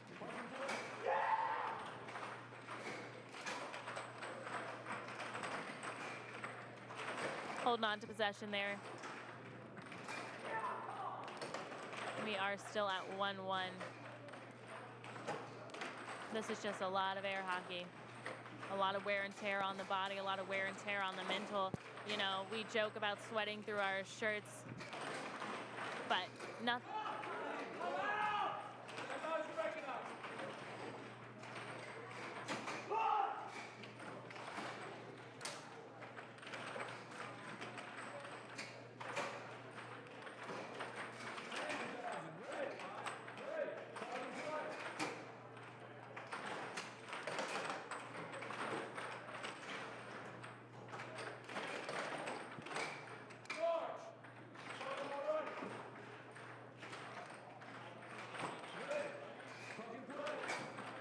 We are at 3-1.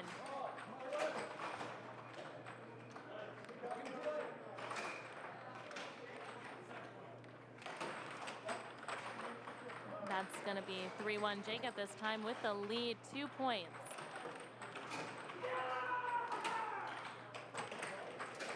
In and out of the goal there. We mentioned that before, his tapping on the table. A lot of purposes that can serve, but we know he is trying to mark the spot where he needs to be more cognizant of.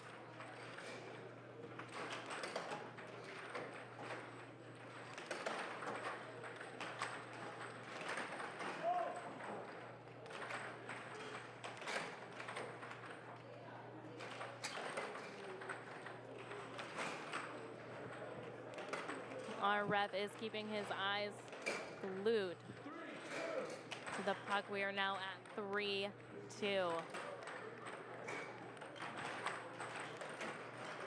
And we even see Seth adjust his chair. He is not going to miss a moment.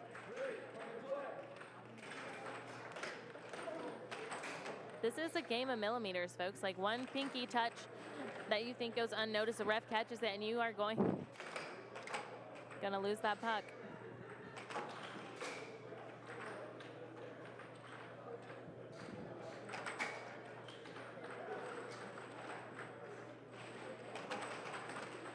Luckily, everyone around here is a great sport and are eager to help our competitors find the puck when it goes missing.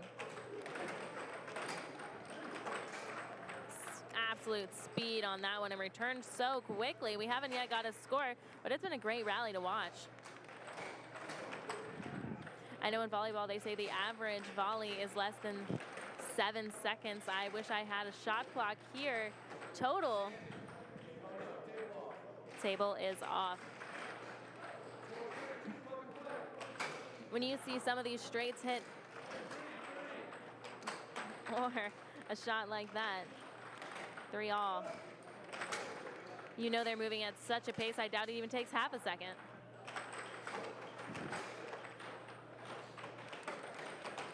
A deep breath to recenter there from Austin Fernandez as he leans a little back before he goes forward on the table.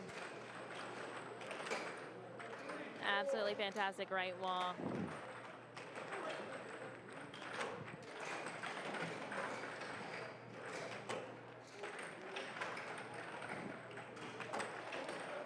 That.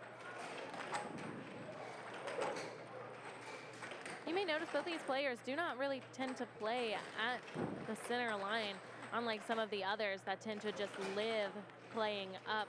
A bit more cautious. We do see their triangle defense keeping their mallet out about a foot or so from the goal.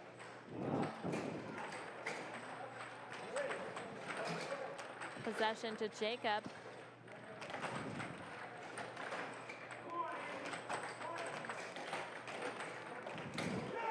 And there we go with the forearm. We are going to be pulling ahead here for Austin with a 5-3. But not for long. 5-4. We are getting towards the end. And, you know, taking the crowd with us.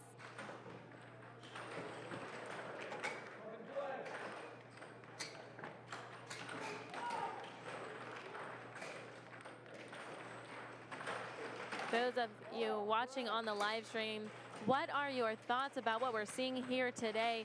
Any words of wisdom, any offer of understanding, or is it driving you all just as mad as it is us? All right, again, we are at 5-4. Possession to Jacob.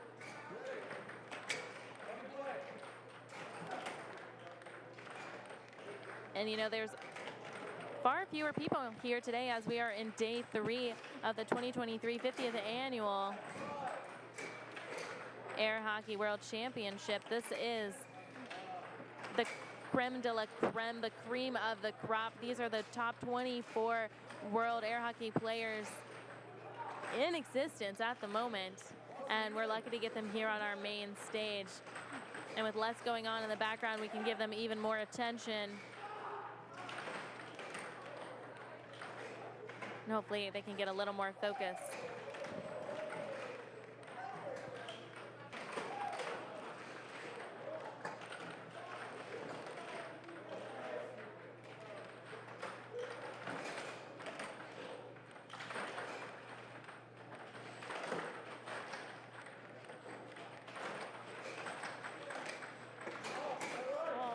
into the commentators table once again. Always makes me worry about our competitors. I go over to show them exactly where it is. We have cords and cables everywhere, but that's just to get you the best view. We are now game point 5.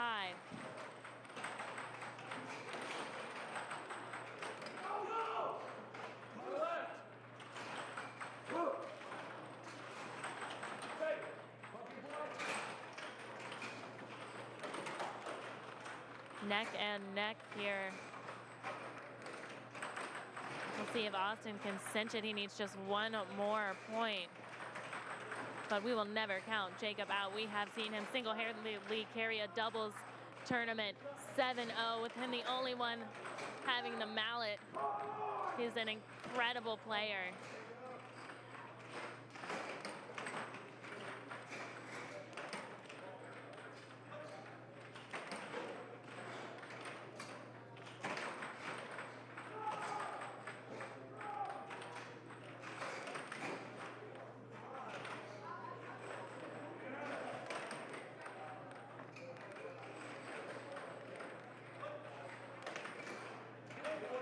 All right, we've seen this before. We've been in this position before. We've got a 6-6. This could go either way. There are some angry words being exchanged, not to each other, but to themselves, the frustration.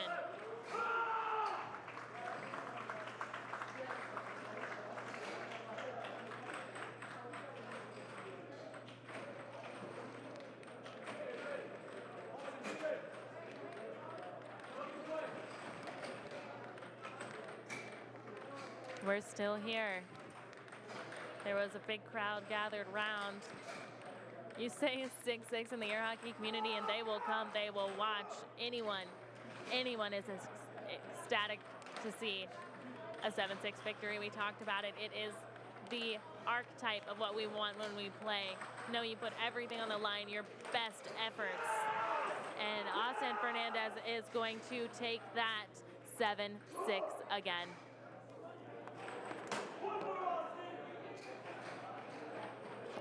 You can even hear him say to himself, one more Austin. That's right, he has 3 games to 2. This next one could be the determinant of the winner for this match.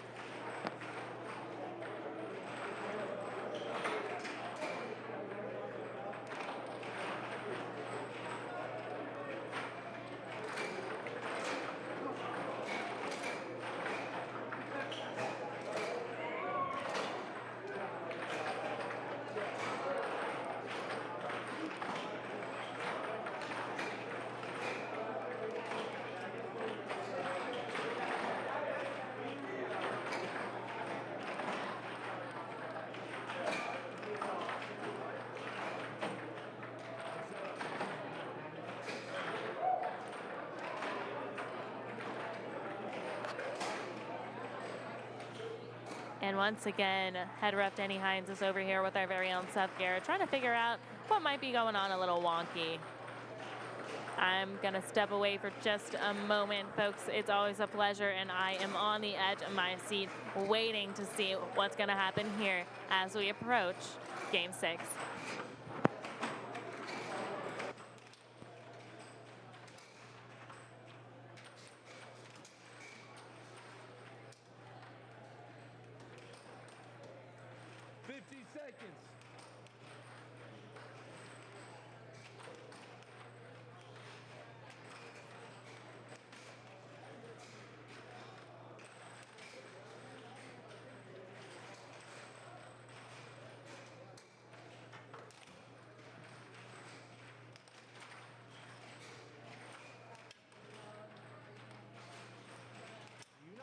The mic? They said you have the mic. They said this was working. Oh, no. Oh, fuck, man. I specifically asked them ahead of time. They said Seth has it. Are you sitting on it? No, they have it. I said they have it. No, I asked Munoz. Munoz said Seth has the mic at the beginning of the match. I had it, and I asked them, I said, am I supposed to wear this? And they were like, no.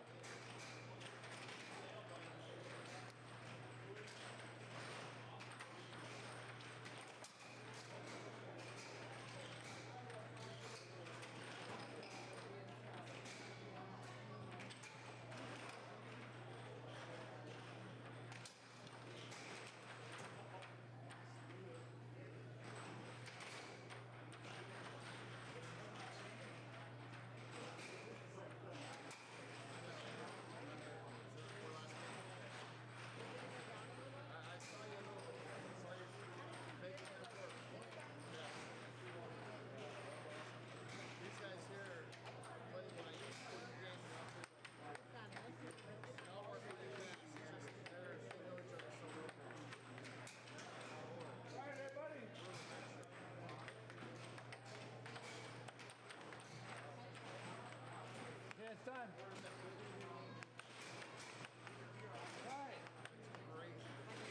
We are back in game 6.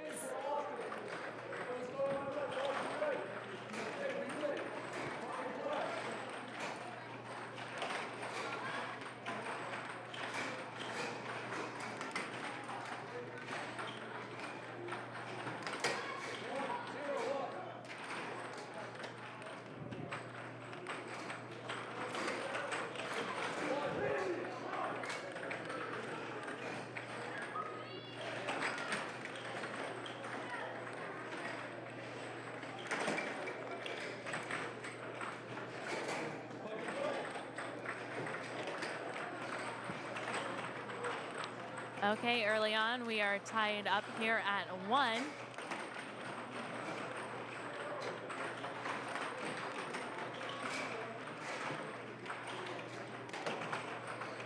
This is going to be Austin's 3 games to Jacob's 2. We are tied up at 1-1. This is game 6. If Austin wins, he'll take it all.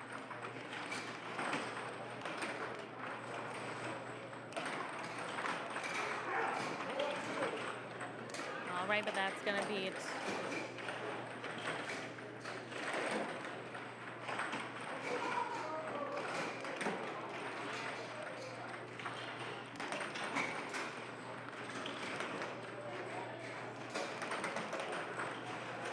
pretty rapid gameplay. Not trying to jinx anything here, but it seems like we are doing a little better at keeping the puck on the table.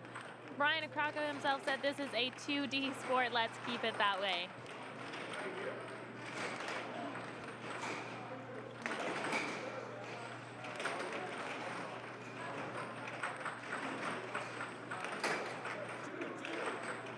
All right, 2-2.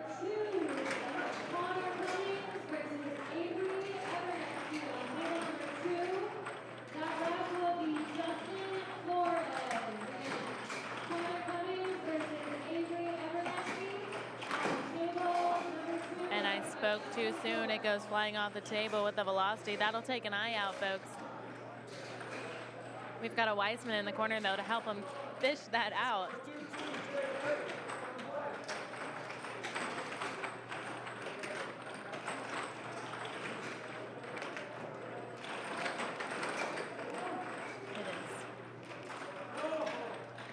That was deceptive. It looked like it had gone in, but nope, we are still at 2-2. Possession is going to be by Jacob.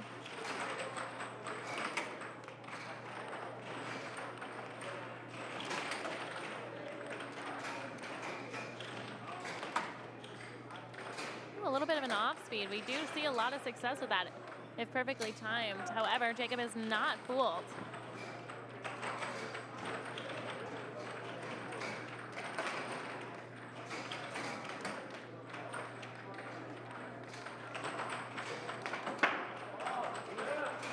In the table.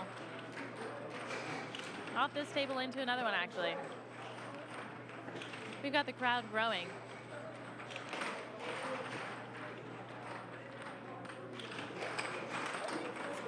Okay. All right. We are getting that scoreboard fixed. Thanks for pointing it out, you all. We are able to see it too, but you know, technology has a mind of its own. Still 2-2, though, not to worry.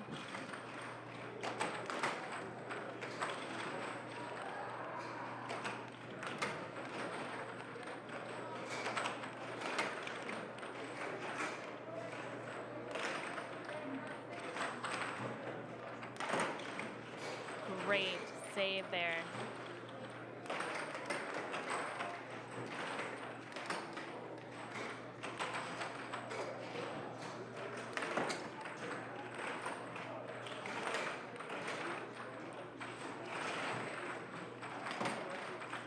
Just the length of volley these two can go for is impeccable.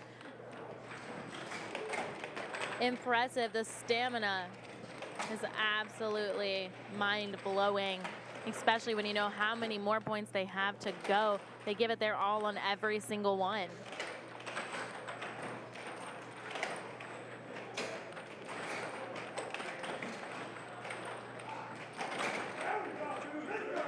All right. Got a point there by Jacob. We can flip the puck there. All right. And I'd love to shout out, I really do love Austin's Cobra Kai shirt. If there are any fans of the show out there, you know that means he's got the mentality.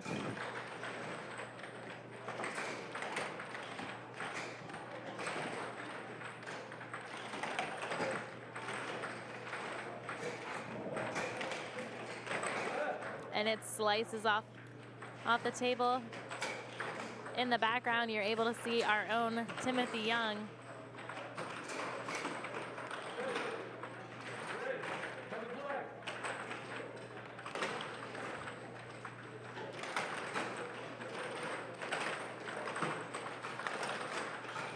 The crowd is growing with every minute that passes. And they stay laser focused. We hear Jacob say to himself, come on, get it together. We've seen his frustration before. We've also seen it pay off. You'll never get a critic worse than yourself. Timeout has been called and recognized.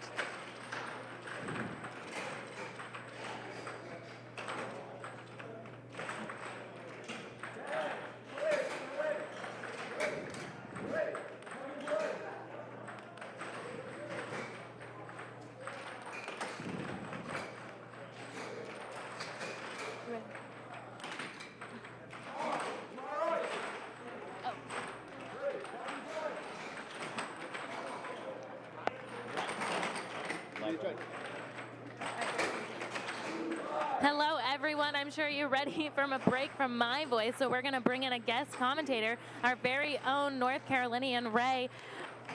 Have you been watching this match so far? Yes, thank you. This has been a fantastic match so far. And have you talked about where this is in the tournament already? I have not. Why don't you fill us in? What are we looking at? You've been out, boots on the ground. How's the tournament looking overall? Well, the tournament's been great, but actually I was talking about how this is a winner's bracket semifinals. So or quarterfinals. Neither of these players have lost a match yet in this entire tournament, and the winner will go on to play Pete Lippincott in the semifinals. Oh my gosh, that's a lot to be riding on this game. We were talking about earlier, we've had some unusual difficulties. The puck has not wanted to stay on the table. Is this something you've seen from their particular gameplay before? Can you give us some insight? Yeah, so these players are, they're a lot of power players. They hit it a lot harder. And especially when you get to some of the players that haven't lost yet. They're some of the better players in the tournament, and they're hitting the puck a lot harder than some of the other players. So the puck will fly off. And Ray, have you had a chance to play with either of these individuals yet this tournament? And can you tell us about it? Well, so I only played Austin Fernandez earlier this tournament in the doubles. And so Seth and I ended up losing to him and his teammate Brian Akrakko in the doubles. But Austin and I had a singles matchup in our spin-off bracket of the NC tournament. And so we both made it to the finals of our bracket, and honestly, he kind of beat me pretty bad. But, we were both pretty tired. It was the morning after the tournament, similar to today on Sunday. And, he's playing great. And it shows here at the World Tournament that he's made it to, the last 8 standing in the winner's bracket. Absolutely, and you speak of greatness right as he sinks that in. We are now at 5-4. So, Ray, tell me, how do you feel this compares to what we saw at our own North Carolina State tournament? This is clearly bigger. We've got a lot more variety. Yeah, I love the big open room that they have here at the ball. The setup here, super professional. I love what we're doing with the on-screen stream. And everything has just been, what do the kids say these days? Positive vibes and a lot of fun. And I was talking to someone, and it's just been joy after joy. Absolutely. With some heartbreak when I lost my matches. I can imagine. And you are such a competitive player, Ray. I know. I did get to see your doubles. I think I commented we have. Jacob Munoz won that game, and so they're going to go to Game 7. Whoever wins the next game will win the match. And we've heard before, and let me know what you think, Ray, that when you get to Game 7 or you're at a 6-6 going to point 7, nothing else matters. It is a 1 point only matters. What's your perspective? So we have heard some people say, if I make it to Game 7, the first 6 were warm-ups. You have to play for 7. What's your perspective? I haven't heard about it that way with the warm-ups, but everything that has happened in the last 6 games, you need to bring with you going in, because you don't want to end up in a hole on the 7th game, because that just puts a lot of pressure on you. If you fall behind by 3 goals, it's very tempting to get in your head and feel like you've already lost. So on the flip side, if you can get ahead 3 goals, that'll really mess with the other player. So when you start the match, when you start this next game, look to see who comes out taking their best shot, using everything that they learned in the past 6 games. Absolutely. Well, tell me, Ray, what do you think? How do you learn when we see these two guys, Austin and Jacob? They've been playing with each other since the dawn of time. I know you've had to play against Carolinians as well. How do you still learn in that moment? Yeah, so they do come in with a little prior knowledge, so they know, but it becomes a sort of, brain game of, I know what he wants to do. He knows what I want to do. I know that he knows what I want to do. And at the end of the day, it comes to who can execute the right shot. And so even if you know what the right shot is, if you miss, if you can't execute the shot that you know is going to go in, even if it's open, you're not going to score. So it comes down to having the right knowledge, but also being able to execute and put that puck in the goal. Absolutely. That's incredible insight, Ray. And I want to point out, you have not been playing air hockey that long, have you? I have seen your player profile. You've come so far in a short period of time. Tell us about your rise through air hockey. Yeah, so it's really been a good journey. This is actually my 3rd World Tournament, so we have some players here who, this is the 50th anniversary, right, as we know, of air hockey, that have been around since the beginning. And so those players have 50 years of experience on some of us, whereas really the big competitiveness of NC air hockey only began 3 years ago. And so we went from having 1 privately owned table to now I think we have upwards of 15. But the game is starting. Here we go. This is what we're waiting for. We've got a Game 7. I've got Ray here with us. He's got more insight than me. Call every shot you see. Tell me how you think it's going to go. I can say great shot every time, but you can give me a little more technical aspect of it. So I'm excited to hear what you have to say as we go forward. Oh, yeah. Even that shot there was a great shot, but just barely missed. Austin was holding and would have required Jacob to hit a perfect cut, and Jacob hit it, but just, about a centimeter to the left. That one looked like it could have gone in, didn't, but, Jacob got the puck back, going for it.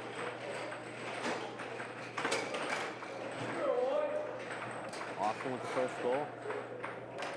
And one of the great things I like to start off with, if you can get the first goal being under, it opens up shots just like that. Yep. Because the way that they're holding, if you hit the under, it forces them to move. And so now they're thinking that they have to move. And so if you hit that cut shot, they move right out of the way, let it right into the goal.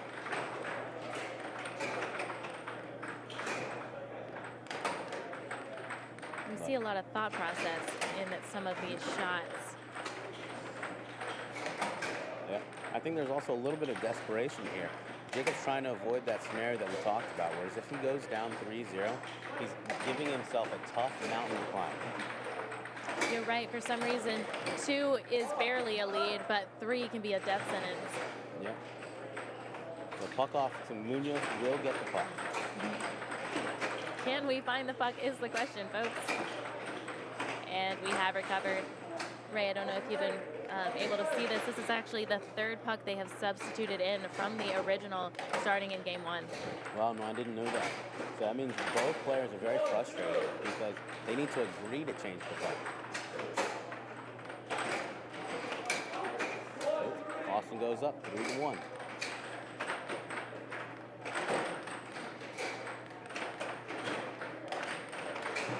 Their last game went on for 19 minutes. Table turned off more than once. Wow. So we know that they can go back and forth all day long. What do you think is preferable in a game, right? Do you want to have it just, there we go, one for shot to shot to shot to shot, or are really long volleys worth it in the end? Seems like a lot of energy if you're not the one who scores. Yeah. Jacob's trying to dig deep. He called his timeout. He only get one a game. So he's trying to use it to slow Austin down because Austin's on a roll.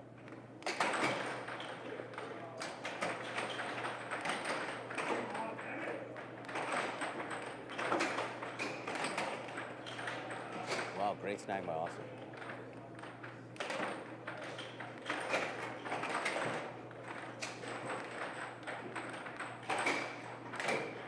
Wow. And we have an entire crowd having to duck out of that one. Like Ray mentioned earlier, there's just so much strength and power. These are power players you're looking at. It's gonna happen. Especially in tighter situations, players often play with finesse or touch, and that kind of goes away when you're just desperate. You're trying to force the puck in because you feel like if you hit it slow, the other player is going to be able to take it from you. So you want to hit it quick. That way, even if you miss, it'll come back. That's a great point. And that's a great point. We're now at 4-2. Big Austin. Munoz with a good cross straight. Also, Fernandez is only 2 points away from winning this match. Match point for Austin Fernandez. Wish we could see the instant replay on that. But don't worry, folks. It'll be match either way. Congratulations. Against Jacob Munoz. A lot of excitement. All right, thank you so much for being up here with me. Incredible, and we'll steal you again sometime. Yeah, thank you.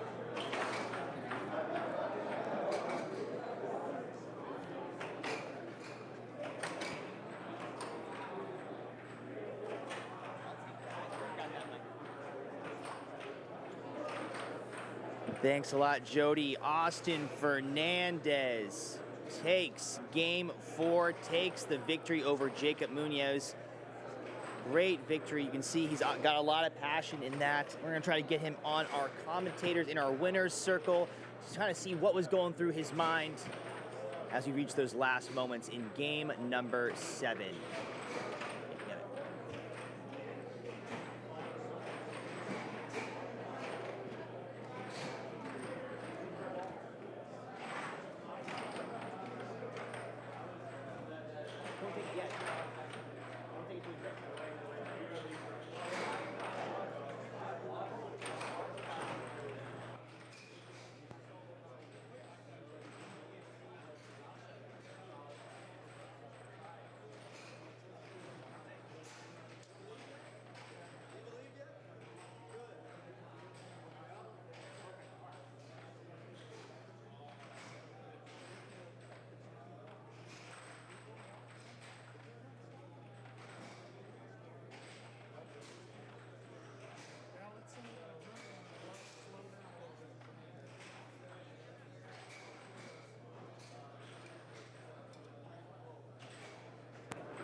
Great showcase by Anthony. And Austin. Climbed him out. Right in there, come on. All right, Munoz ready. And we're here with a very familiar face. I told y'all we'd be seeing him again on day 3. We've got our championship. That was quite a victory to behold. Do you want to tell us? Well, first off, congratulations. I have to give it to you. We were watching on the edge of our seat.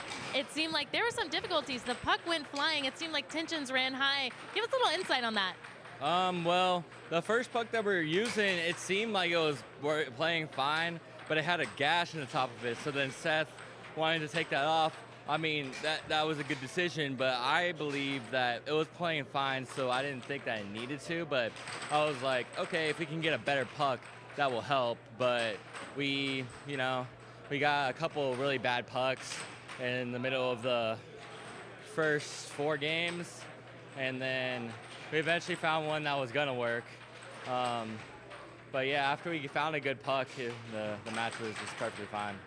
It was. We did see that kind of swing back from having, that was a lot of time. One of your games when we were having all these issues with the puck was about 19 minutes. I feel like we just watched you finish a marathon. How are you feeling knowing you're moving on after putting in all that effort? You have to put even more. I'm excited. This is the farthest I've ever made on the winter side, so I'm going to just keep on going. Absolutely. Well, congratulations, Austin. I loved watching it, loved commentating. Can't wait to see you up here again in this circle. We'll get even more insight, hydrate, get some rest, and get ready. You got this. Great game.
One note.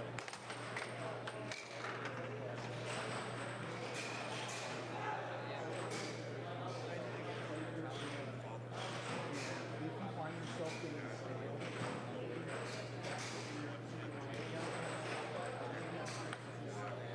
other than that,